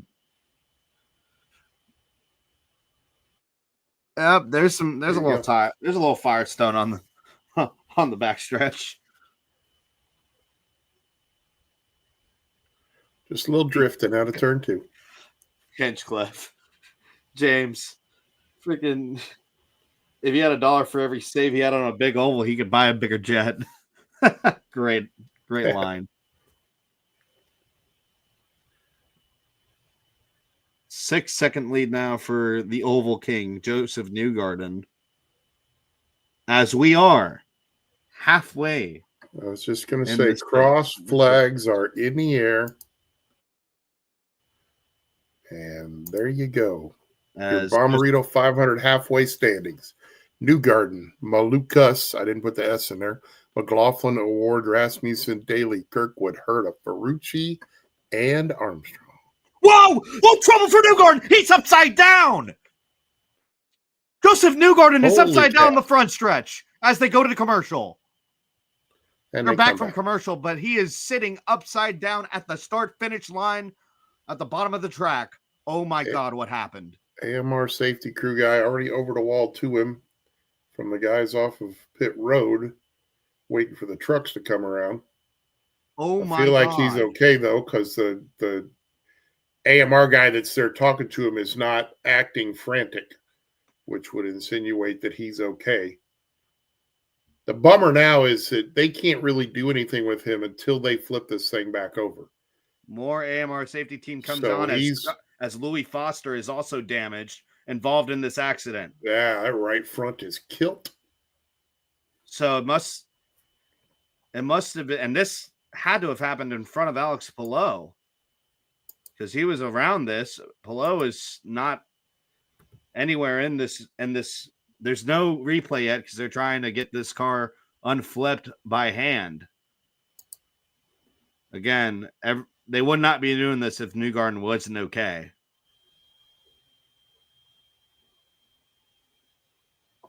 They're gonna try to get this down safely. Great job of the AMR safety team. Everyone that gives you an idea of how light an IndyCar is. And there's the camera. Joseph Newgarden's moving around. He's okay. You got 7 dudes basically lowering this thing down easily. So that gives you an idea how light an IndyCar is versus a 3,400-pound stock car.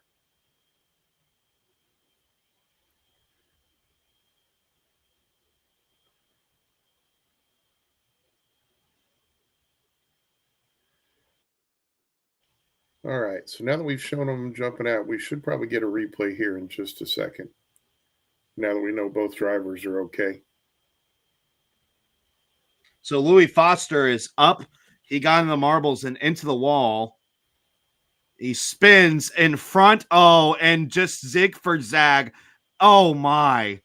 Joseph gets pinched into the bottom. Yeah, it low just side the way wall. It ended up. Wow, really lucky that thing didn't go over into the pit lane because that could have got really sketch. Not that sliding around sparking the heck out of your face on Thank asphalt God isn't for the sketchy aero to begin with. screen and the halo installed on these Indy cars because that could have been terrible. Oh my God. Have they thrown a red for this? Because there's a ton of debris all over I the would track. throw a red for this. Yeah, the safer barrier shreds the wing off. Well, and the wing did some damage on the safer barrier blocks too. They're probably going to replace 3 of those. Oh my God. So the guy that's won the last 4 of 5 races here at St. Louis is out of the race after an unfortunate incident. Yeah, David Malukas is leading. They ain't going to fix that one. Here's the onboard. Holy God almighty. What a ride.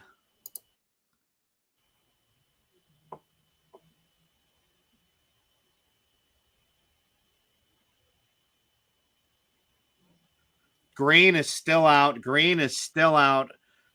Oh, wow. Now you got to throw the caution for that. But it's just split second decision goes absolutely wrong for Joseph Newgarden. Holy cow.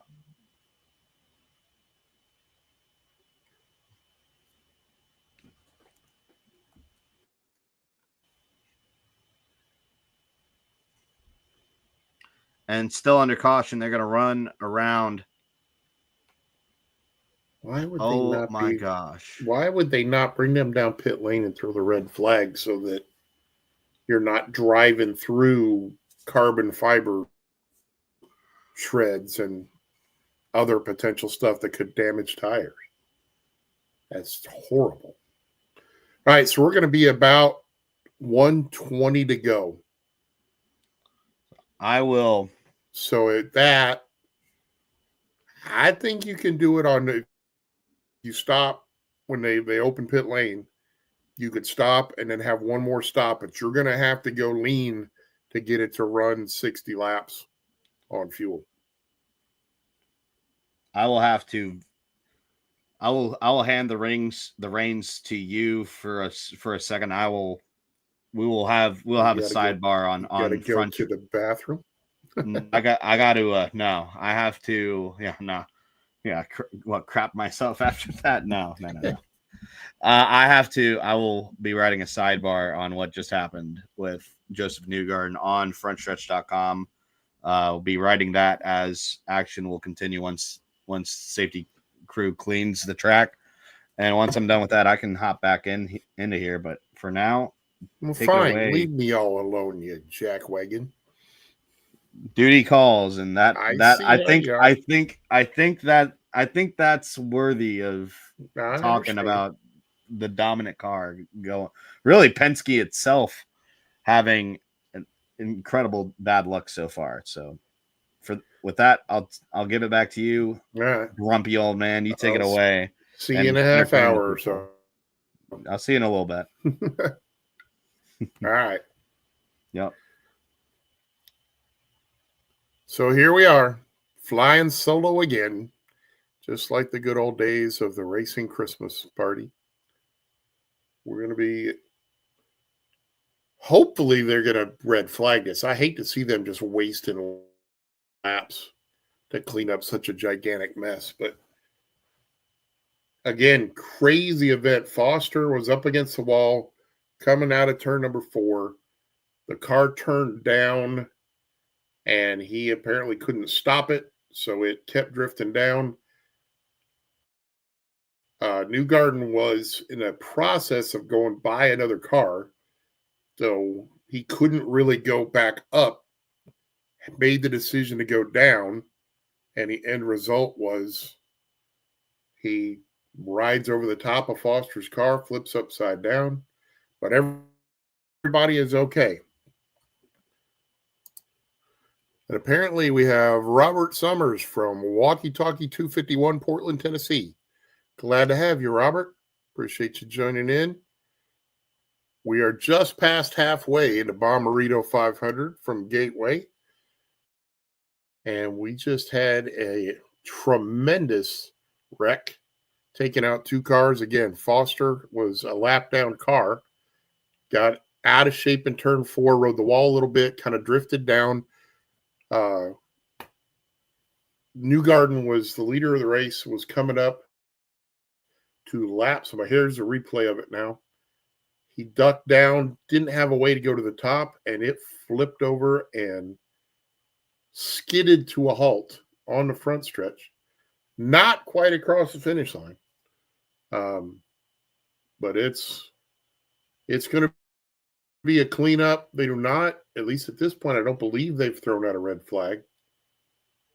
So we're still driving around, which I am not a fan of because there is debris everywhere on the track. And they need to get that out of the way so that they're not running over it and making a mess, because carbon fiber shards are incredibly sharp, and they will cut a tire pretty easily. And if they're spread all over the track, as the cars drive by, they will move around, and it could just be a real fiasco. But yeah, you see, Newgarden was going by that lapper car. Foster came down. He couldn't go up because the lap car was up there. Tried to go to the bottom, but Foster was still rolling. Pinned him against the inside of the wall.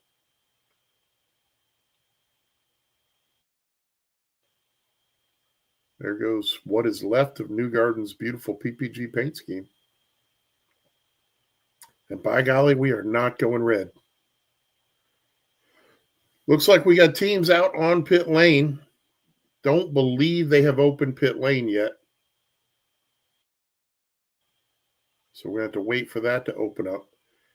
And as I was just mentioning to Wyatt, we're going to be at about 120 to go, maybe 115 to go.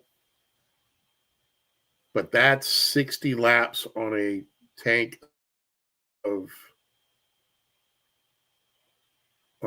gas. Joseph Newgarden problems this season. Had a bad seatbelt at Long Beach, a fuel pump at Indy, and now tonight upside down and quote unquote on fire. Wasn't really on fire, just had a lot of sparks flying around. That was a horrible way to end the night. It's curious to see if they're going to flash back around to the front stretch and show us his rear wing got between the safer barrier and the inside wall and looked like it sheared off 3 or 4 of the big foam blocks that hold the safer barrier up. They're very easy to replace. They're not affixed in any way, shape, or form. There is a metal angle iron on both the safer barrier and the wall. It looks like, it does look like they're putting the blocks up. Here we go. Look at that on cue, like I talked about it. So they have angle irons on the inside of the safer barrier wall and on the outside of the concrete wall. And they will take those blocks and simply slide them down into the gaps between those angle irons. And the way that's designed is so that they can move freely and you get a better absorption of energy when that wall compresses when the contact happens. But as I said, when Newgarden was upside down, the rear wing hit those blocks, and you can see the chunks that it took out of it, which is going to compromise the functionality of those blocks. So it looks like we're trying to get them in place. We're trying to figure out, I think they're going to try and make some of them still last and just throw some new ones in there. But they definitely took a couple of them and threw them up in the back of the pickup truck.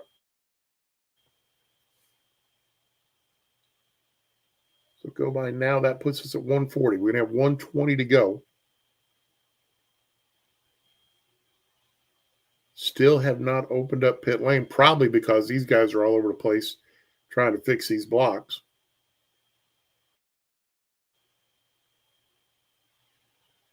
I think it looked like they were pretty well done monkeying around with those. So we may actually be ready to get safety trucks from the AMR safety crew off of the front stretch, open up pit lane, and get these guys fueled up. It's going to be 120 laps. Like I said, that's 60 laps is a long way to go on a tank of gas. So I'd be willing to bet they're probably going to try to do 2 more stops.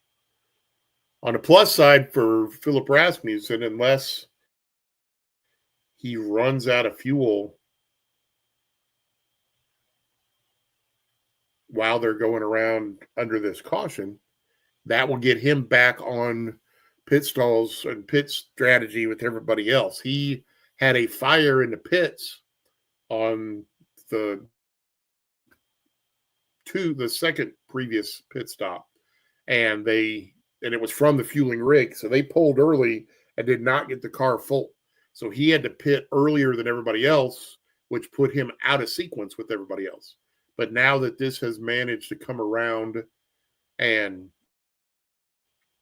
basically get everybody back on the same pit cycle, you're now going to be able to have Rasmussen. So it looks like we're going to have some split strategies go on here. You got people diving onto pit lane, and you got people staying out there, unless those cars staying out are lap cars. We have to see if everybody on the lead lap is coming in, or if we've got some guys that are actually staying out to try to do an alternate pit strategy. That would be curious for sure.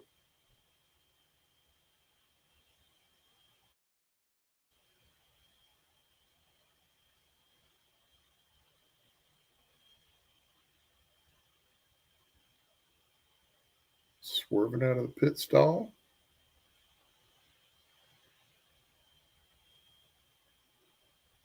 I believe Malukas beat him out there.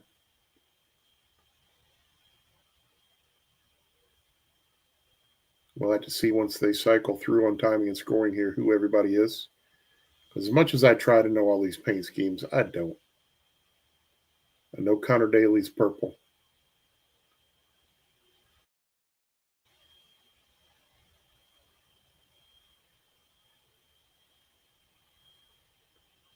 But there you got Newgarden walking. I don't know if that means he's come out of the infield care center already, which if he has, that's a fantastic thing to see because that was a ride. I would think they would examine him a little bit more than that.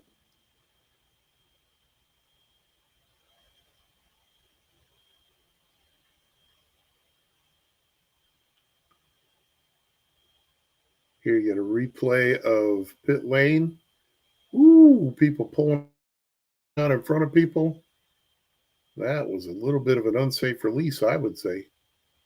Or at least unsafe merge to the outside lane. It wasn't exactly clear.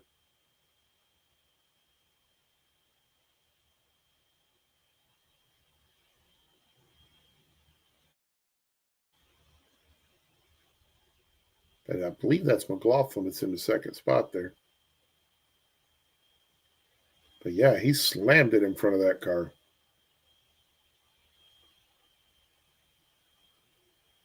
Have to see if we get some right here. That, I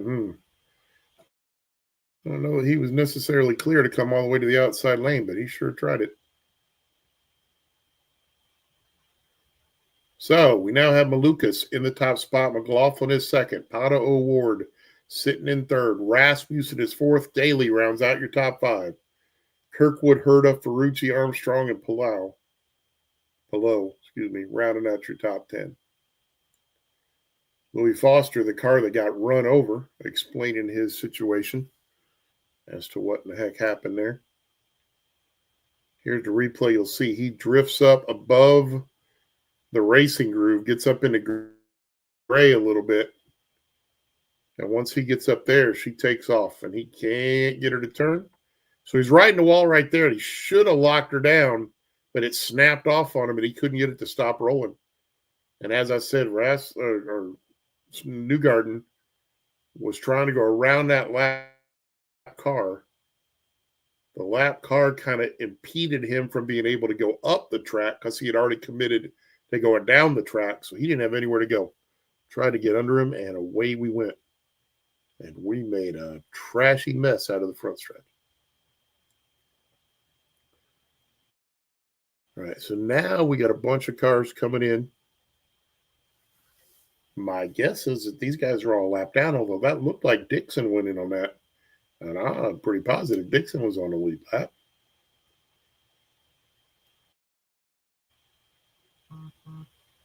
I guess we'll see how this all shakes out.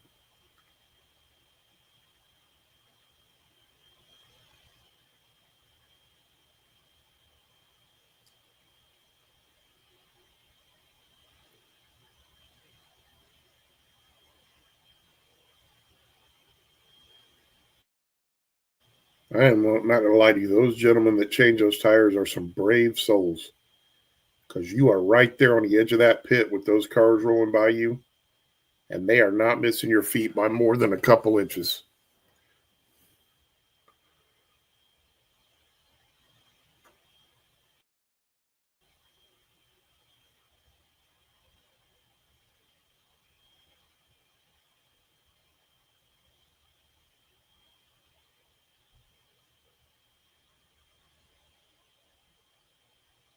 All right, who's getting penalized here? Is that Alexander Rossi, I do believe, getting penalized. We're going to move him all the way to the back.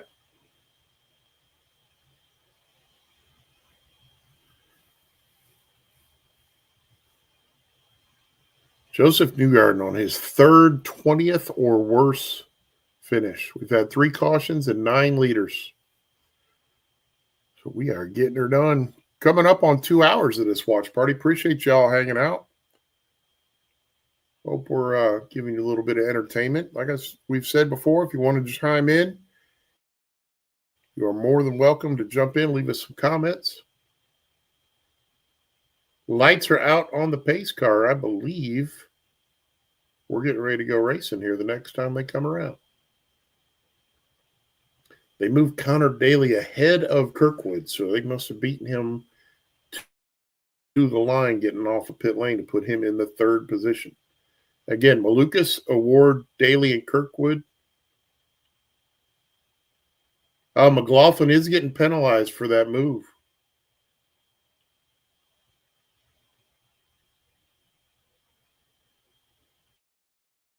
Oh, and they're penalizing Malukas too. What does Malukas do here? Huh. That's interesting. That didn't look that sketchy to me. But apparently the guys in the tower thought it was. So we are monkeying it around, which means we're going to go another lap before we go racing. Now we've got Pato O'Ward in the top spot. Connor Daly's up to second. Kirkwood is in third. Malukas and McLaughlin slid back from where we thought they were to fourth and fifth. Colton Hurt is in sixth. Santino Ferrucci sitting in seventh. Armstrong, Pillow, and Rossi rounding out your top 10.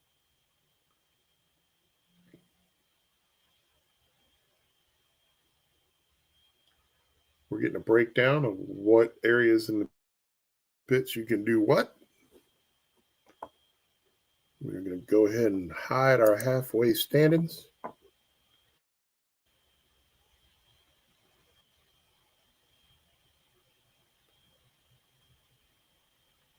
And away we go. Look at your timing. Look at my Literally timing. hop back in as the green flag goes out. Whoa, Santino. And we got people rubbing tires and making smoke everywhere. Oh, Santino Ferrucci, man. So a lot happened during the caution. Yeah. We have a battle for the lead with Connor Daly and Pato O'Ward. So first of all, we had a couple penalties on pit lane. Malukas and McLaughlin both got penalized. I saw McLaughlin. I agreed with that. I don't know what Malukas did wrong. It looked to me like he went to the fast lane. He wasn't supposed to do that. As we're side by side for the lead, Connor Daly and Hoop goes Hollander Racing looking for the race lead, and it's getting tight between him and Pato O'Ward in the lead. Malukas fell back to fourth on the restart. McLaughlin to fifth, but Malukas back to third. But it is a side by side, damn near battle between Daly and O'Ward. This is the best race of the season. I'm ready to call it now. We had a great discussion during your time away on safer barriers and how those blocks that they had to replace. Holy cow! Golly, that's holy cow! All the way to the bottom. They had to replace 3 or 4 of the blocks on the safer barrier because the tops of them got ripped off when Newgarden hit them. Yeah, I went through the wing and everything. Yeah, I saw that. I was explaining to everyone that those blocks are not fastened in place. They're just held in place by we gotta explain this battle for the lead here, though, because the game has changed, and Connor Daly is changing the game here. Connor Daly leads at St. Louis. Connor Daly is in the lead. Amazing battle between him and Pato O'Ward. Malukas is 1.6 seconds behind this battle. And it looked like David Malukas was about to be in the catbird seat, as well as McLaughlin. Everything has turned topsy-turvy in the last couple laps with 105 laps to go. Yeah, everybody came in at 143, I believe it was, that was on the lead lap. So 143, and they went about 50 laps. Yeah. They still have to pit twice. You're going to have to really work at it to be able to do this on one more stop. It can be done, but somebody's going to have to commit to that strategy.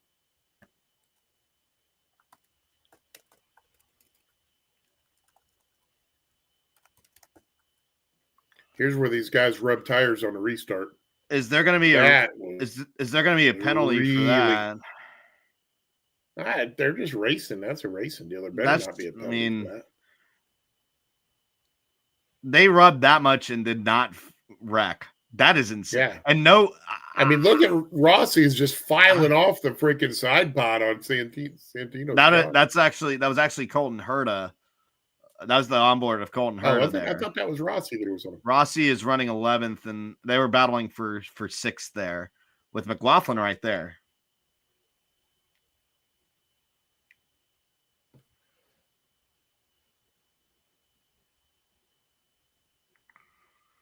All right, so these guys are strolling. And again, Renus V is in the top 10. Alex Palou has entered the top 10 as well. Are McLaughlin and Malukas saving fuel rather than getting up there and mixing up with these guys? I feel like Malukas is trying to go, but I feel like McLaughlin has committed to saving some fuel because it just looks like he's letting those guys stretch out a little bit on him. We will see how this all shakes out because we have got 100 laps to go. 100 laps to go here at Worldwide Technology Raceway, better known as Gateway.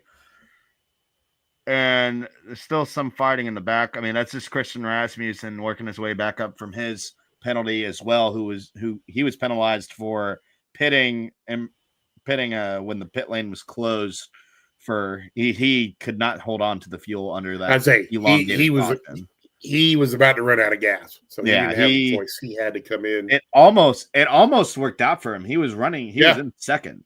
Yeah, he was all set to have his misfortune of the fire that caused him to pit out of sequence to actually pay back off. But he's still 16th, and he is once again slicing and dicing through the field. Connor Daly started 15th. He has never won in the NTT IndyCar Series. He is now half a second ahead of Aaron McLaren's Paddle Award. David Malukas is third. Kyle Kirkwood is fourth. Scott McLaughlin fifth. Colton Herta sixth. Santino Ferrucci seventh.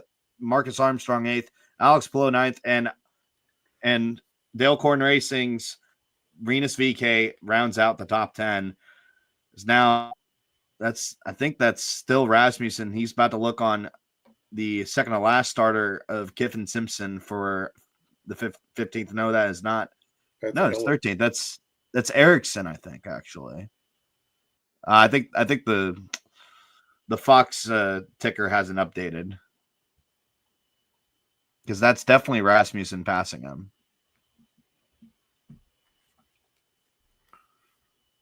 Stingray Rob's back on the lead lap as well. I'm looking in the Frontstretch chat and they're talking about how this would make Stingray Rob look bad if Connor Daly wins at St. Louis. Honestly, this would make that team look absolutely strong. This would be a statement win for Juncos Hollinger Racing.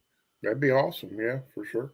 This is also the track where Connor Daly made his first start with the team when he replaced the Argentine Agustin Canapino.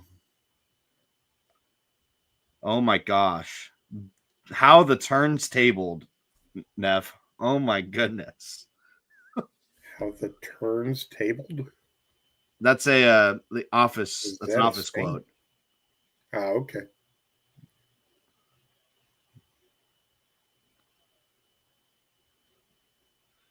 I'm about to say, they're starting to talk. Can anyone make one more stop? And they immediately pan to Scott Dixon.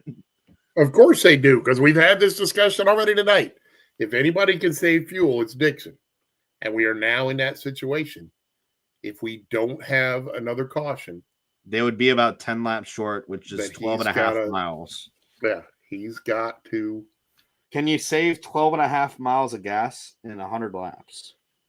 If you started with 100 laps to go, yes. But they did not. Oh, I promise you Dixon did. I don't know. They guarantee you started the. I'm about to say they refueled on lap 143 or whenever. Yeah. Like 17 laps. Yeah. So in 117 laps. I'm telling you, I promise you, the second Dixon left his pit stall, he was saving fuel. No, everyone on the caution, but I don't know. I don't know about that. Definitely Dixon on the track right now is saving. Yeah, I mean, under caution, yes, everybody's saving. But once he went racing, Daly, Award, Malukas have been going. I think McLaughlin is saving. And I think if you go, probably everybody behind McLaughlin is saving because they're not passing him. God, I wish I was there. Oh, I wish I was there right now. This is the greatest. This is the greatest race of the season. I don't care how this race finishes. This is the greatest race of the season.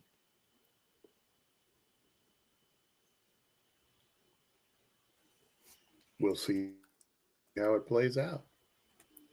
90 to go.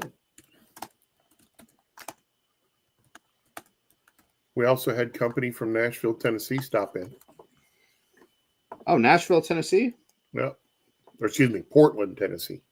Robert Summers jumped in to say hi. Ralph Summers? Oh, nice. Thank you. Robert Summers. It was nice of him to stop in and say, hey.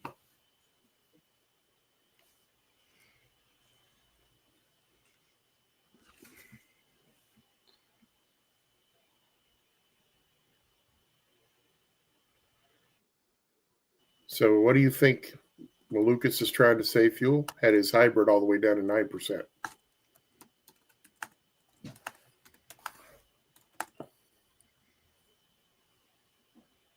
I would say that means he's saving fuel. Yeah, absolutely. So, yeah, I think Daly and Award are going for it. I think everybody else is turning this thing into a fuel mileage rate.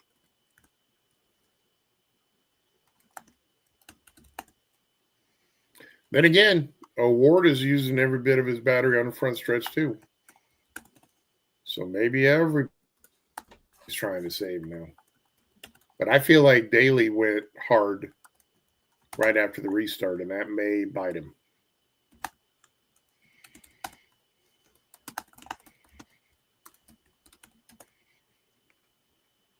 Still got 18 cars on the lead lap.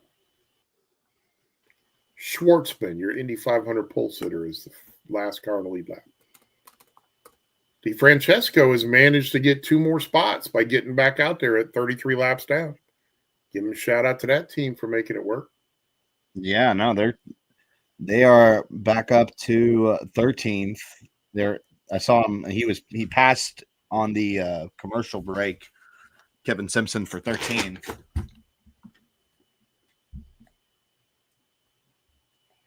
A little understeer reporting for Connor Daly from the lead as they get closer and closer to the lap traffic, and the cast of characters have swapped at the lead. And little did we know that we'd be having Connor Daly leading laps in St. Louis at 2025 with Juncos Hollander Racing.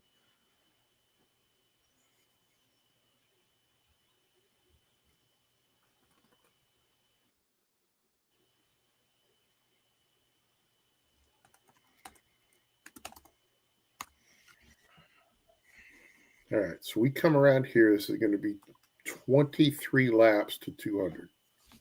Uh-oh, why is my feed buffering? That's no good.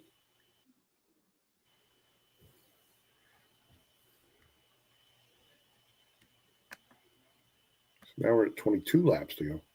I think I jumped ahead. 22? No. What? Excuse me. No, it's not 22 laps to go. 82 laps to go. We got 22 laps till we get to 60 to go. That's the number I was looking for. We get 22 laps till we get 60 to go, which will be the split of the 120 laps since the pit stop. So if you can make it that 22 laps and pit, then you should be able to make the end of the race. I'm almost speechless at this race. More ovals. Hey, But right now, you're gonna never have me argue that, my friend. More ovals. We can never have enough oval. IndyCar, The listen to fact that me. there's more road courses than ovals is a sin. We need more ovals. We need them. I need it. Absolutely. This is what we need. American open wheel racing should be 80% ovals. 80. Richmond, New Hampshire. I'm not even. It doesn't even have to be a mile and a half. Dover. Do you Dover. remember when they ran Dover? Yes. Oh my God, it was awesome. Yes. Magnificent. Homestead, Miami. I honestly would like to see him go back to Texas. I know they freaked out about that before, but now that they have flattened out 1 and 2 at Texas, I think the race would be great. I'm not going to say that. I'm not going to say that because I want to see how I do truly want to see how the Arlington Grand Prix races, but we need to go back to Texas now. We need to go back to Michigan now. We need to go back to all these places. Pat O'Ward makes a move for the lead. Lap 182 now. 78 to go for the 76 car. Change the number at the start of the season. That would have been nice. Pat O'Ward is on the gearbox, fetching for the lead. David Malukas is reeling his way back in this battle, too. Yep. Scott McLaughlin has not been able to get by the 27 of Kirkwood in fourth. We're under caution. No, I will commend Fox. Not one time have they gone to a full commercial. They got caught up on the transition during the New Garden crash. During live racing, yes. Mm-hmm. They went full commercial under cautions, but they have not. Yeah, absolutely. Racing. I don't care about that. We're not missing anything under caution. That's how it should be. We are starting a really good trend. Did you notice there was an enormous fire on pit lane under caution? Christian Rasmussen, yes. They showed the replay. That was under caution. I know. That was telling me we don't miss anything. That wasn't under commercial. Oh, I said I got my words. Sorry, I got my words mixed up. I meant under commercial. We haven't missed literally anything under commercial. Okay. At all. Yes. Here come. Whoa! Oh! Christian Rasmussen and Colton Herta almost lock wheels on the backstretch. Oh! Christian Rasmussen's on a mission right now. He is not saving fuel. I thought that was Herta and Rasmussen battling. I thought that was Santino. Christian Rasmussen. I'm pretty sure that was Santino. No. Colton Herta and Rasmussen was wheel to wheel, like made contact. He just flew by he is flying by Santino. He is not saving fuel whatsoever. He needs a caution, though. He will need a caution, but honestly, this race has been crazy. So, yeah, it was this where he got by him there. He actually got by cleanly on the bottom. Oh, my God. Why aren't we coming to this track twice? I would go back to Gateway twice. IndyCar, this was the best decision you've ever made, making the race on primetime Sunday. This is blowing the Mexico City race out of the water. IndyCar is the most exciting form of racing in NASCAR. I'm willing to say it now. Right. I'm willing to say it. I'm not going to get that. I'm on ovals, not on the road courses. We got to fix that. They need to. Yeah, they need to. We got to go back to an IRL schedule where we have mainly ovals. I agree with that. This is incredible. Connor Daly leading 70 with approaching 70 to go. David Malukas has kind of caught up to the draft of Pat O'Ward, making this a 3-horse race to the lead. Here's Rasmussen doing everything he can to get by McLaughlin. Oh, is he? Takes it to the bottom. Yeah, here he comes. What, did I get ahead of you now? Yeah, you got How did I get ahead of you? I've been behind you for the half the lap the whole time. Oh, I refreshed. Now I'm ahead. Daly is in. Connor Daly has pitted. Yeah, Daly is pitted in a way. So he is not. Here comes he is Paddle not Award. going to make it. He is not going to make it. Award is headed into pits 58 now. laps. It's 58 laps. Kyle Kirkwood is the leader now. David Malukas has come in. They're going to push as hard as they can. So that's their strategy. They're going to push shouldn't have hard. refreshed. We were a lot closer before you refreshed. Jacked me all up.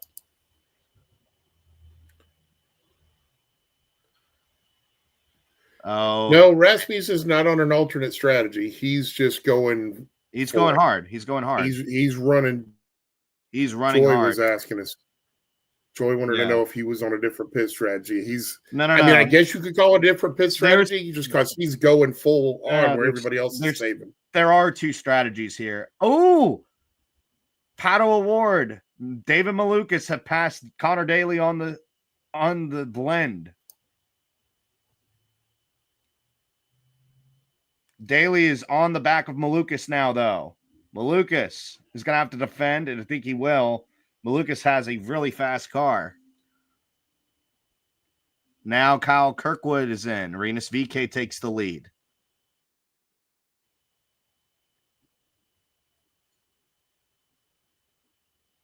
And there's Scott McLaughlin.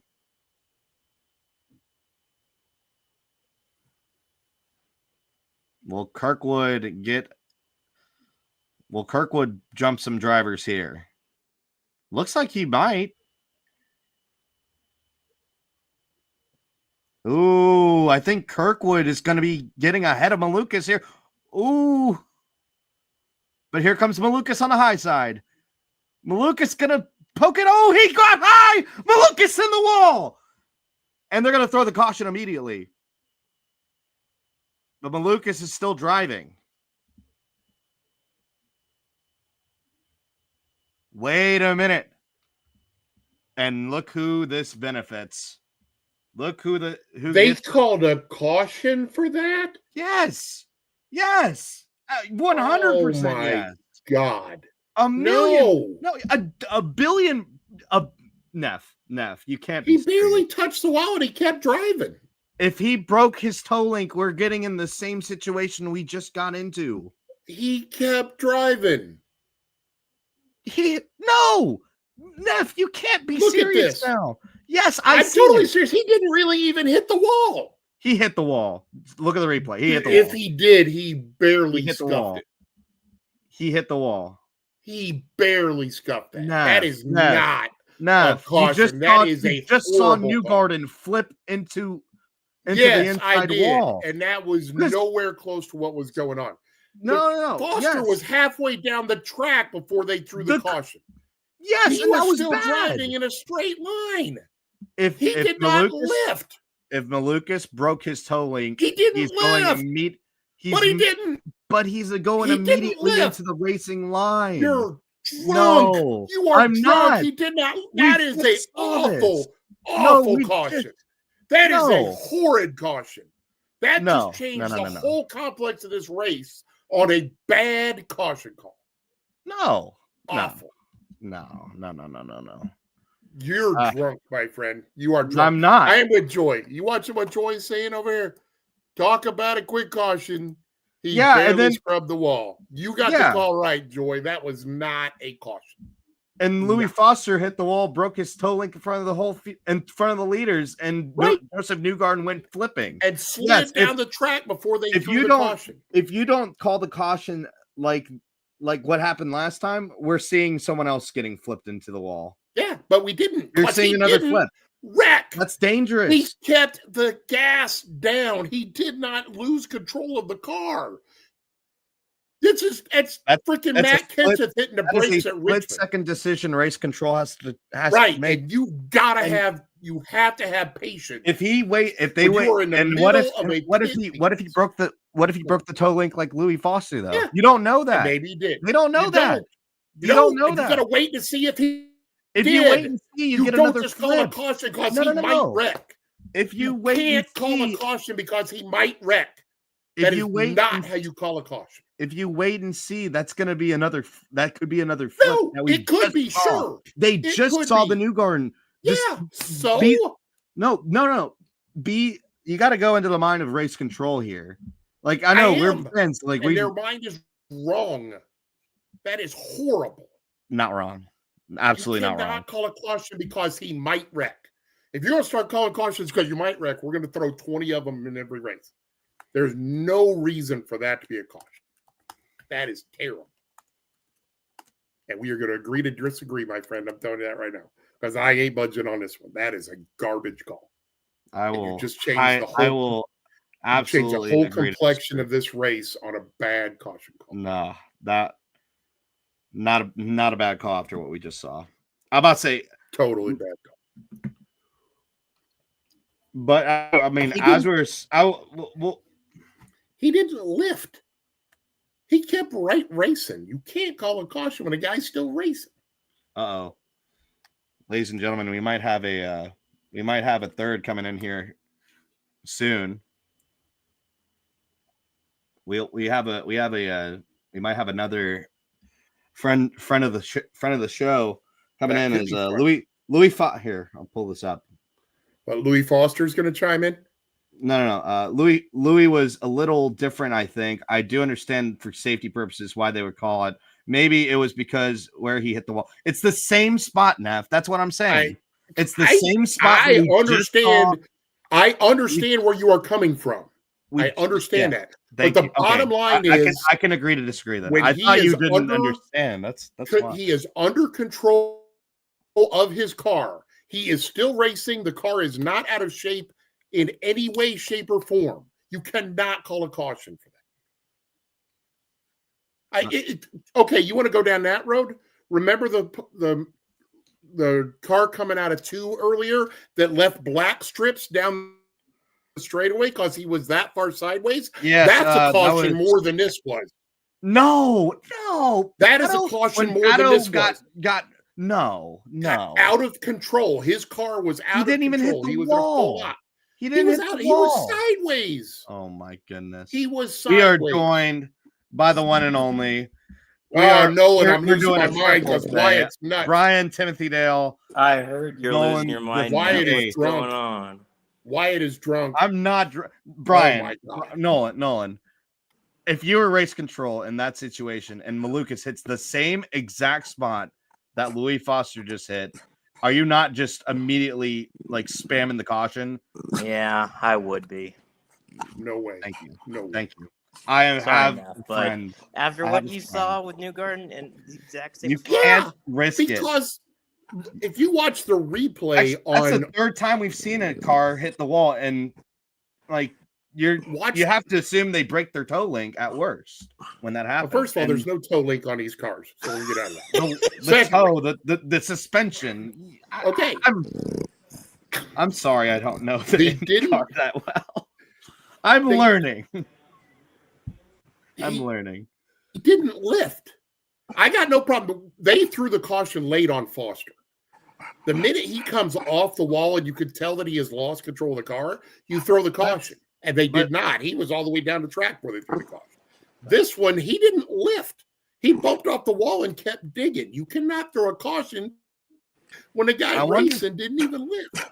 I sometimes wonder, like Nolan, like because Fox was going to commercial and like there wasn't really any cameras on that incident with Louis Foster versus everyone was watching Malukas coming out on the blend and trying to fight off what was it? Was Kyle Kirkwood there.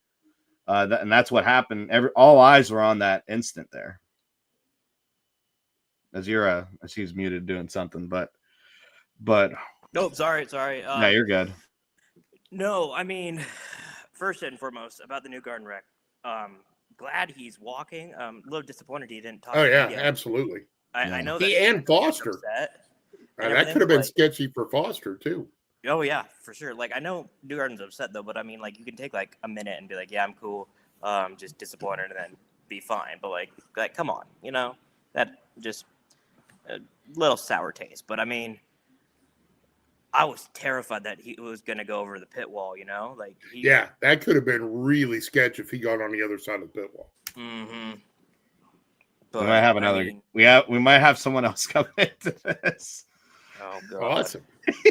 Your best friend's about to chime in, I think. Massey can't come in unless he's got his hat. We're not going to have him in here if he doesn't have his hat. It's been long enough now. His hat should be dry.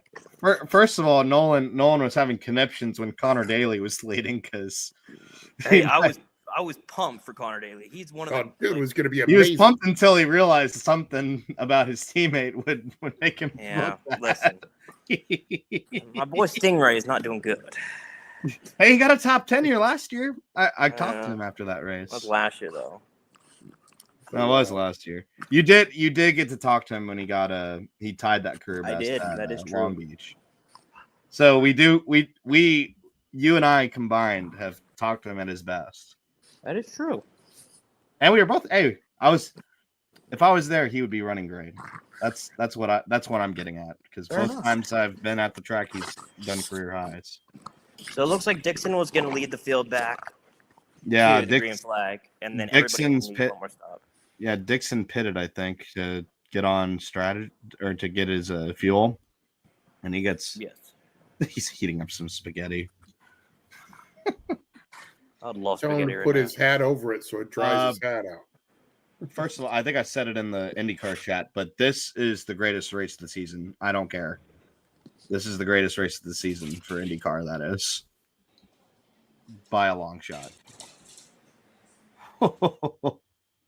I'm glad. First of all, I said it when it happened. I'm glad Joseph Newgarden walked out and he is okay. That was. I can't believe they let him scary. out of the care center that fast. Oh no, Joseph Newgarden let himself out of the care center that fast. Well, you don't get the choice of that. True. He stormed. He walked out fine too. He looked great. Well, I understand that, but Looked like not a scratch on him. But I mean, you could have a concussion, you can still walk fine. yeah, that's true. I'm surprised they didn't run more tests on him than that. Yeah. That is last pit lap 200. Lundgaard pitted on 204. Yeah, I'm about to say, let me pull up my trusty what's it called? The leaderboard.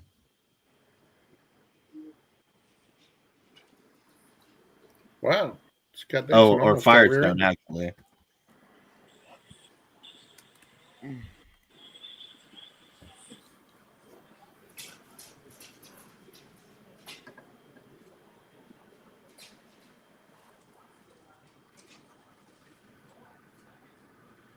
Oh, Dixie. Probably because they Joy's can on actually board pass. saying it's probably because they can actually pass. Yeah. Although she hasn't watched much Shout out besides to you, it. Joy. And Thanks for joining the watch. it's pretty. Yeah, Joy's been on board all night. We're so happy to have her joining us. Having a good time.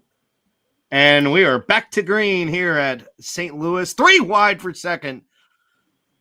As Kyle Kirkwood slings it to the outside on, I think that's Paddle Ward. There's a contact between David Malukas and one of the Meyer Shank cars. They're slow.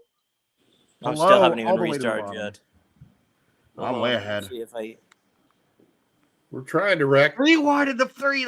I don't know how that worked. We're trying Harder to wreck. and below. Kicking up dust out on the inside. Oh my God, we're gonna go 4 wide. 4 wide. Oh my gosh. We need to come here twice. We need more ovals. No, we don't. There are more than enough ovals in this world that we can go to. We don't have to come here twice. We need more ovals. I don't care where. More ovals. I'm 1,000% with you on that. We need to replace Iowa with a better oval. I disagree with that. I love Iowa. I loved old Iowa. They butchered my boy. Go to Richmond. Amen. I'm down with that. That way, Adam. I want to see him go back to Dover too. You're seeing that 4 wide. Oh my gosh! Scott Dixon pulls away with the lead, and it's like Neff had the script all along. Because I told you, man, dude was saving, and I don't know when did it say he came in? Did he come in at 200 or 204? I think he came in under caution. Yeah, I just didn't know which lap it was. About to say, I think this. But if he was 203 like everybody else, I say this live timing doesn't work on 57 laps is a lot. So Dixon, Kirkwood, Award, Daly, Christian Rasmussen. What a recovery for him. He's gone up and down the field, I think, 3 times. Joy. Old Joy. Restarts have me like. Same. McLaughlin, Ferrucci, Rossi, VK, and Armstrong rounding out your top 10. Isn't it great that we can have these great restarts and do a single file? Oh, shut it, Neff. Well, go back to I don't know. Going back to the old 2011 ways in IndyCar. I don't know about that. No, I'm talking old NASCAR ways where lap down cars were on the inside. Oh yeah. Well, your tail into the lead lap cars. Your leader was like 15 cars back trying to get by people. It was great. Hey, Kyle Kirkwood is hanging on with Scott Dixon here. Dixon hasn't been the strongest car today. No, and Kirkwood, man, the smartest car today. Kirkwood and Award rather. Pillow is 16th right now. Sheesh. Pillow, the highest he's been all day, 9th. This is like the script. Stop. Sorry, one of my dogs was humping the other one. Uh-oh. It's gonna be baby Nolans. They're both We're gonna have boys. baby Nolans soon. Oh, they're gay. They're brothers. Hey, it's June. Incestual gay. It's June, Brian. I support it. I don't support What? same family. It's Jude, so I okay, Siri, support it. play Sweet Home Alabama. Nope, bad dog. Maybe a challenge. Is that a challenge for six back there with Scott McLaughlin and Christian Rasmussen getting pretty close? It might be a lap down car, maybe. As we go back to I'm back on side by side commercial. Shout out Fox for keeping it side by side this whole race. If there's a race and scoring 464 on track passes. We gotta. Is that like a? What's the gateway record? Is Scott McLaughlin on pit road? McLaughlin looks like he has a problem. It has not been a good day for Penske. Penske, all 3 drivers running into issues of differing kinds here. And this is the track we thought they would win. Back end, like there's a problem. I'm about to say David Malukas is falling back to 10th after that restart. Pretty much the only one that hasn't actually had issues is Santino Ferrucci running 6th of the affiliated Penske cars.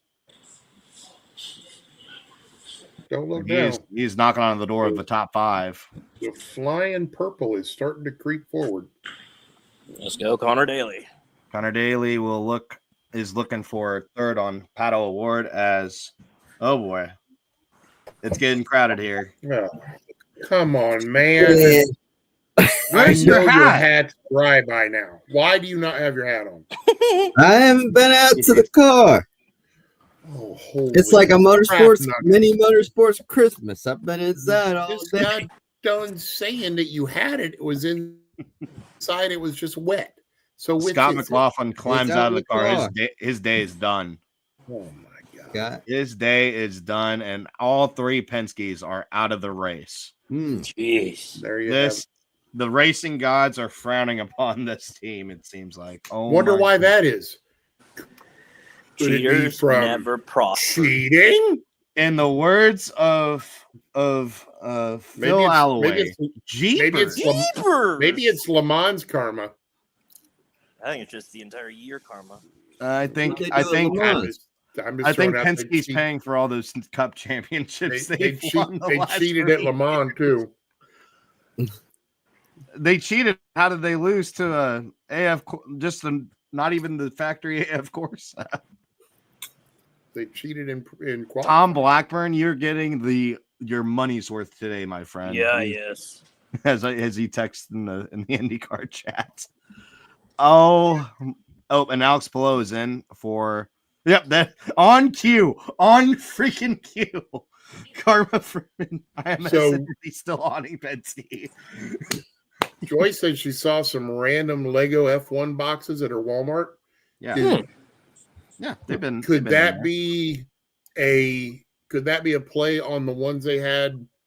Was it the week before Dixon. Monaco? Maybe 2 weeks before that they had full-size Lego cars that the drivers drove around in their parade. Yeah, lot? in Miami, I saw that. That. Makes me wonder if that's a play off of that. The Lego cards they had before, though. I've seen They've been in NASCAR stores logo for like at Walmart. the NASCAR logos have been there for a while. Mm-hmm. Then McLaughlin will talk to Georgia on Fox. Of course. You know what's going to happen? It's the New Zealand sweep. New Zealand sweep today. Oh yeah, the New Zealand sweep. Mhm. 23rd, 25th, 27th for Penske. Oh my gosh. Who won Formula One today? George Russell. George Russell. Okay, so Canadian, New Zealand. Canada and New I thought Zealand. are Russell pretty was much the same Australian. thing. Christian Pretty Rasmussen much. coming in. I thought Russell was Australian. Mm-mm. George Russell is British.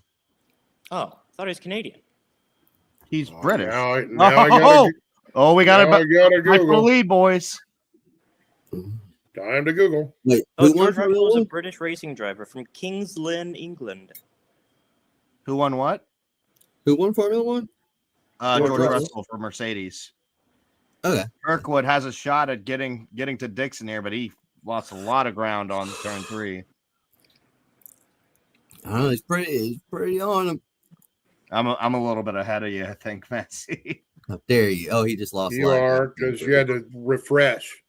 You went off to Dave- write your article. When you came Daily back, we coming- were all nicely together, and then you screwed that up. Bailey's back on pit. It's all my fault. Yeah, how dare you, Wyatt? How dare you dare write I? an article? How you dare write I for actually be in Frontstretch.com? front for once? You wrote that sidebar hella fast too. I was impressed. Yeah, He he knew cranked that dude out during the I caution. wrote That it- was nice. I wrote it in time That for the was restart. He literally came back online as the green flag flew. Damn, that's impressive. Connor Daly going down the pit lane. All right, Daly. Nobody's even trying there- to stretch. What, the what are they fuel. doing? That was a Fox moment. Dixon might. Nobody's even trying to stretch the fuel. Oh, you know Dixon can make it 100 more laps if you wanted to. Good that. call, Million Nolan. You more are right. laps. He is a British racing driver. I think Dixon's gonna stay out and try to catch another caution and Tired of pricks? trappies. Yes, I am, Connor Daly. Well, Yes, I so- am. Why are they zooming on? I don't know. So really, it could I be don't a know British anyway. sweep. I don't know British, England, they sent their prisoners to New Zealand, right? Well, we just So- came from Mexico. What's that? to do with that? Matt Weaver said it was fine, but the spotter of the 47. Yeah, Tab Boyd was Boyd was unimpressed. not happy about the. He was Yeah, a little angry. He was a little- And Tab, Looked like he was a little hangry, honestly. Which honestly, Tab, there was Tab like doesn't- how many drivers doesn't pull reported punches. sick the day of the race, like, including SVG, which made it even more impressive how he won that well. Good grief! So I mentioned this Kirkwood- to Wyatt earlier while you guys weren't here. They tell us not to text and drive. Look at all the crap on the freaking steering wheel while they're running 200 miles an hour. Oh well, you're opening a can of worms there because I have a problem with the people that pull you over for texting and driving having a laptop sitting there. Yeah, open. that's open yeah, that they're typing into to run your license plate while they're following you. yeah. That. David Malukas led 67 laps today. Should have been 69. Nice. Stingray would have led 69, right? Damn right he would have. That's my boy. I think David Malukas will have the most laps led on the day. even if Dixon leads the rest of them. But he's not going to get the result he was hoping for after running wide off that last caution. Which, Massey, we debated that earlier. Was that the right call after what you saw with Louis Foster? That bullshit caution they threw. Yeah, Neff is not I mean, I happy. guess you don't want that to happen again. I guess Exactly. But- Thank you. He didn't lose Thank you. control of the car. He stayed in the gas. I get it. If he started sliding one in way a or the other, vacuum, I wouldn't call that caution. I Huh? wouldn't call it either. I would have. Massey's old enough. He remembers Matt Kenseth locking up the brakes at Richmond and getting a freaking caution. That wasn't even that long ago. That was like 2017. Kirkwood That was one of the worst cautions ever. So he'll do the overcut or the undercut on This Scott just Dixon. The pit Joy road. Tomlinson pointing out Kirkwood pits. Thank you, Joy. Man, this spaghetti's still cold. We got to get Joy to actually chime in on the watch party, not just be in the comments.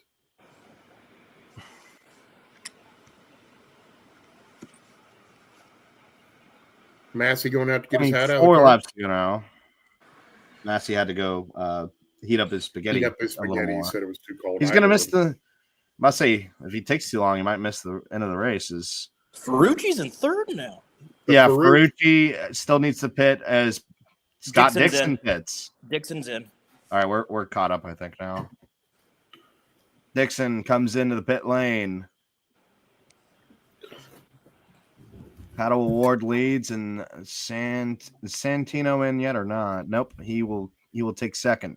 Renus VK third. Robert Schwartzman, Indianapolis pole sitter, in fourth. Erickson fifth. Eilot sixth. Rosenquist seventh, and then Kyle Kirkwood is ahead of Christian Rasmussen on the right strategy. Why does it feel like Dixon got lost on the way to his pit? He's been in pit lane forever. And now Paddle Award pits. Santino Ferrucci takes over the race lead. Man, Dixon needs to hire a new fire. Will that 14 car catch another That lucky thing caution? was nowhere near that intake. Santino. You say we could do a better job fueling these cars now. No, I'm Yeah, saying the 21, yeah. fire extinguisher guy. He missed the Can we see the- intake by like can a we see foot the- when he was spraying the water on it. Hey, who's that on the wait? Happy Father's Day to you Kyle too, Kirkwood. Dwayne. Kyle Kirkwood cycled out in front of Dixon. Ooh, Let me see. Happy Father's Day to you too, Dwayne. And Paddle Award gets ahead of Dixon. No, Bad Kirkwood's stop ahead for of Dixon. Paddle Award ahead. Honey, we're on. We got 20 more laps in this live stream. Okay. We got. It's gonna be bath time again. Did you know my Bath text time? messages? Brian needs his bath time. They ran. Yeah. They Get the bubbles ready. Get the Ah, damn boy. bubbles ready. Genty got all under the mud. You gotta get the bubble bath out for Brian. Shut up. man. ready. Genty. Hey, I cleaned Archer off. He's Dwayne, fine, but Genty is pretty. Dwayne DeSuau. Maybe Happy that's Father's why. Day. Thank you. Thank Maybe you. that's why the That makes dogs were getting frisky because you got yeah, those and no then goods Ginger on your all one these guys dog. that haven't pitted need to pit still. No, Joy. I think everybody from 6 on back is gonna have to pit. Mm-hmm. But no, But- Ferrucci, he's gonna try it. Kirkwood. I'm about to say Kirkwood's right now the provisional leader on the winning strategy, but right now I love when Wyatt drops provisional. That's a great word. Ferrucci, Schwartzman, Erickson, Eilot, and Rosenquist, the 5 now that have not pitted yet. VK entered the pits and he's out and away. Another thing, if Ferrucci comes into the pit lane and then there's a caution while he's on pit lane, that's another thing to watch out for if we get there. Well, yeah, Looks, I don't know. that is a thing. 100% a thing. There's no way they can make it. When was the last time Ferrucci pitted? A long time. I don't know. Well, Probably like- 203. I Well, mean, he's got some cars in front of him. look He at could, how he could fast he's save going some into the fuel. corners, like 168. They used to be going like 170. He's like 10 miles an hour. Yeah, that's the moment of the race. Absolutely. Good grief. I think, Wyatt, you're like 2 seconds ahead of me. Dude, I'm like moment of the race is because pitch Ferrucci's perfect. saving money.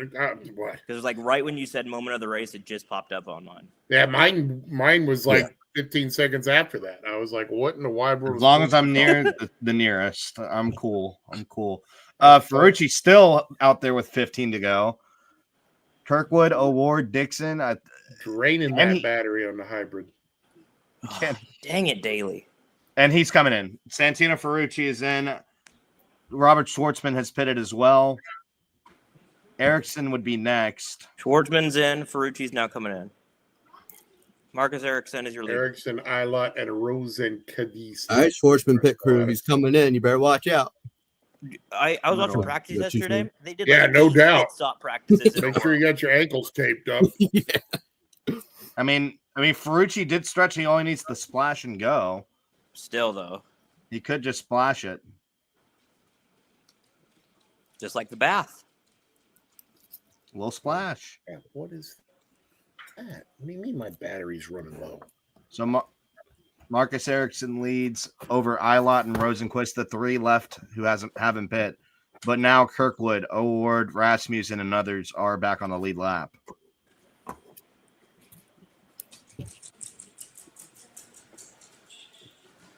All right, I'm confused. Might need some. Ilott's lap 204 is. Wait, 56. I think Ilott can make it. Hey, he might as well go for it. What's he got to lose? The race. Yeah. I think Man, Ilott and honestly. Rosenquist can make it. Oh my, Prema? What? How far away is that's 9 seconds? Kirkwood has 9 seconds. And Rosenquist is with Ilott. This is the battle for the win. Yeah, that'd be great if Ilott wins, especially considering a certain AP Either of these reporter guys. said earlier that he should be on suicide I'm watch. having my damn Aggie right. Who? Jenna Fryer. After Really? Schwartzman won the poll, she said that Ilott should be on suicide watch. Jeez. Oh my gosh. They're fighting through this lap traffic as well. Here comes Rosenquist for the lead. I love you too, Nolan. You know what this is like? It'd be like going to see a movie and the person you're sitting next to's seen it already, and they're just telling you everything that happened 15 seconds before it happened. Yeah. Wait till you see this. Watch that guy right there. I wish we were all live, man. Can you pause yourself for 10 seconds? He was paused, and then he freaking freshened it up, so he was back ahead of us. 10 laps to go, and Felix Rosenquist is taking the lead at St. Louis in the Bommarito 500. Callum Presented by Ilott's Credit falling off a One Bank. rock. Dude, Kirkwood now- is closing that gap. Kirkwood's Felix down under Rosenquist 7 looking for, seconds. I think, his second win in IndyCar.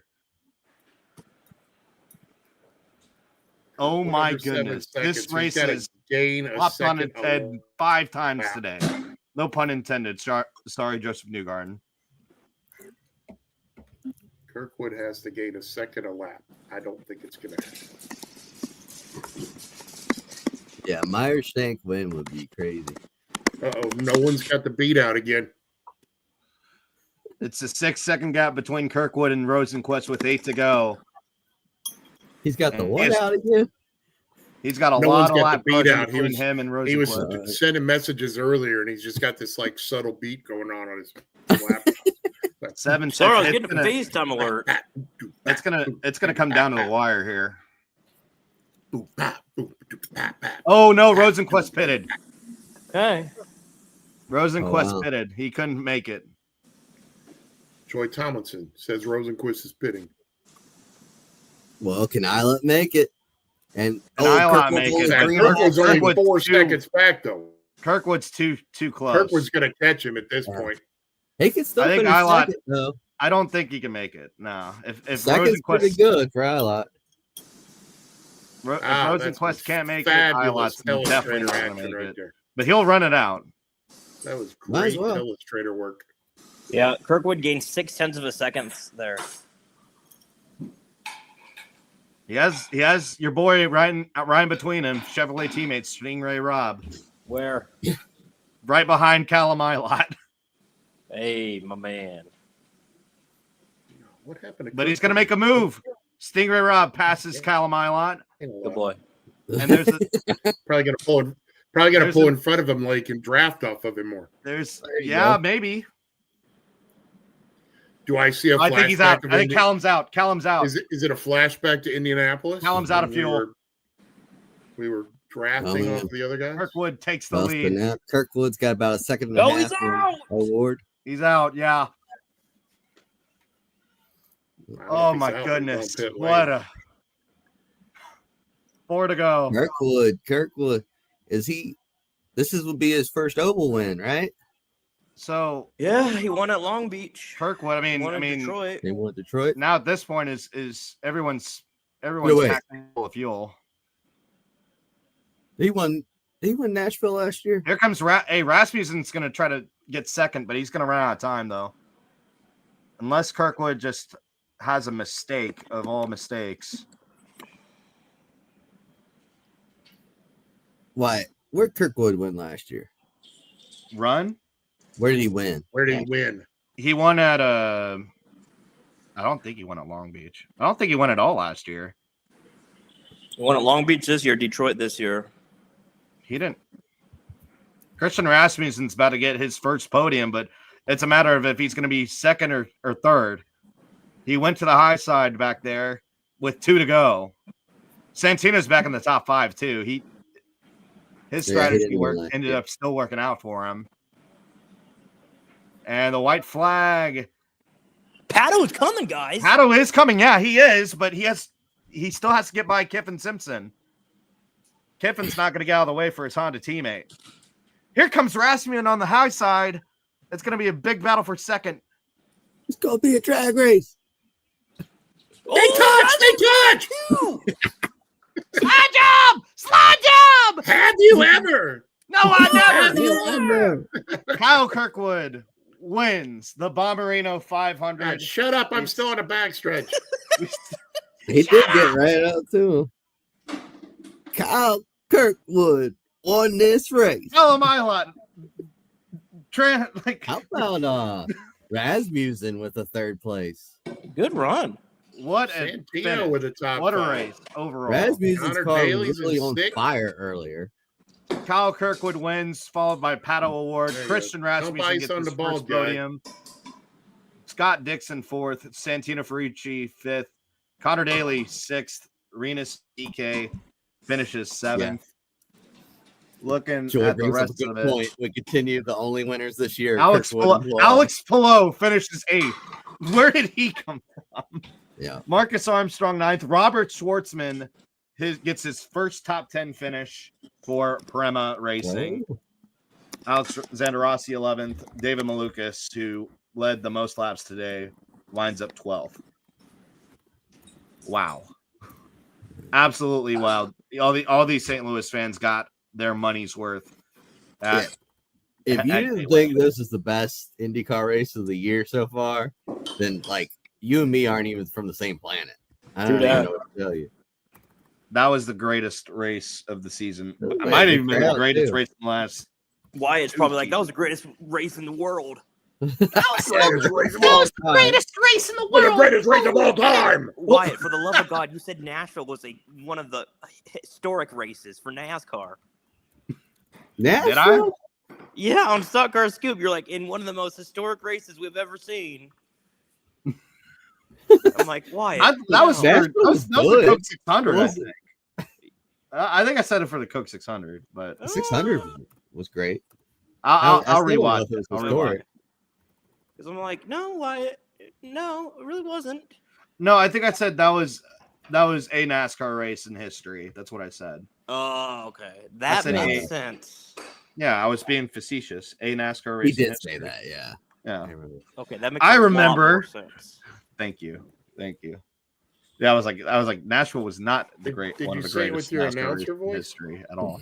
Nashville was the greatest race for no reason at all. Oh my!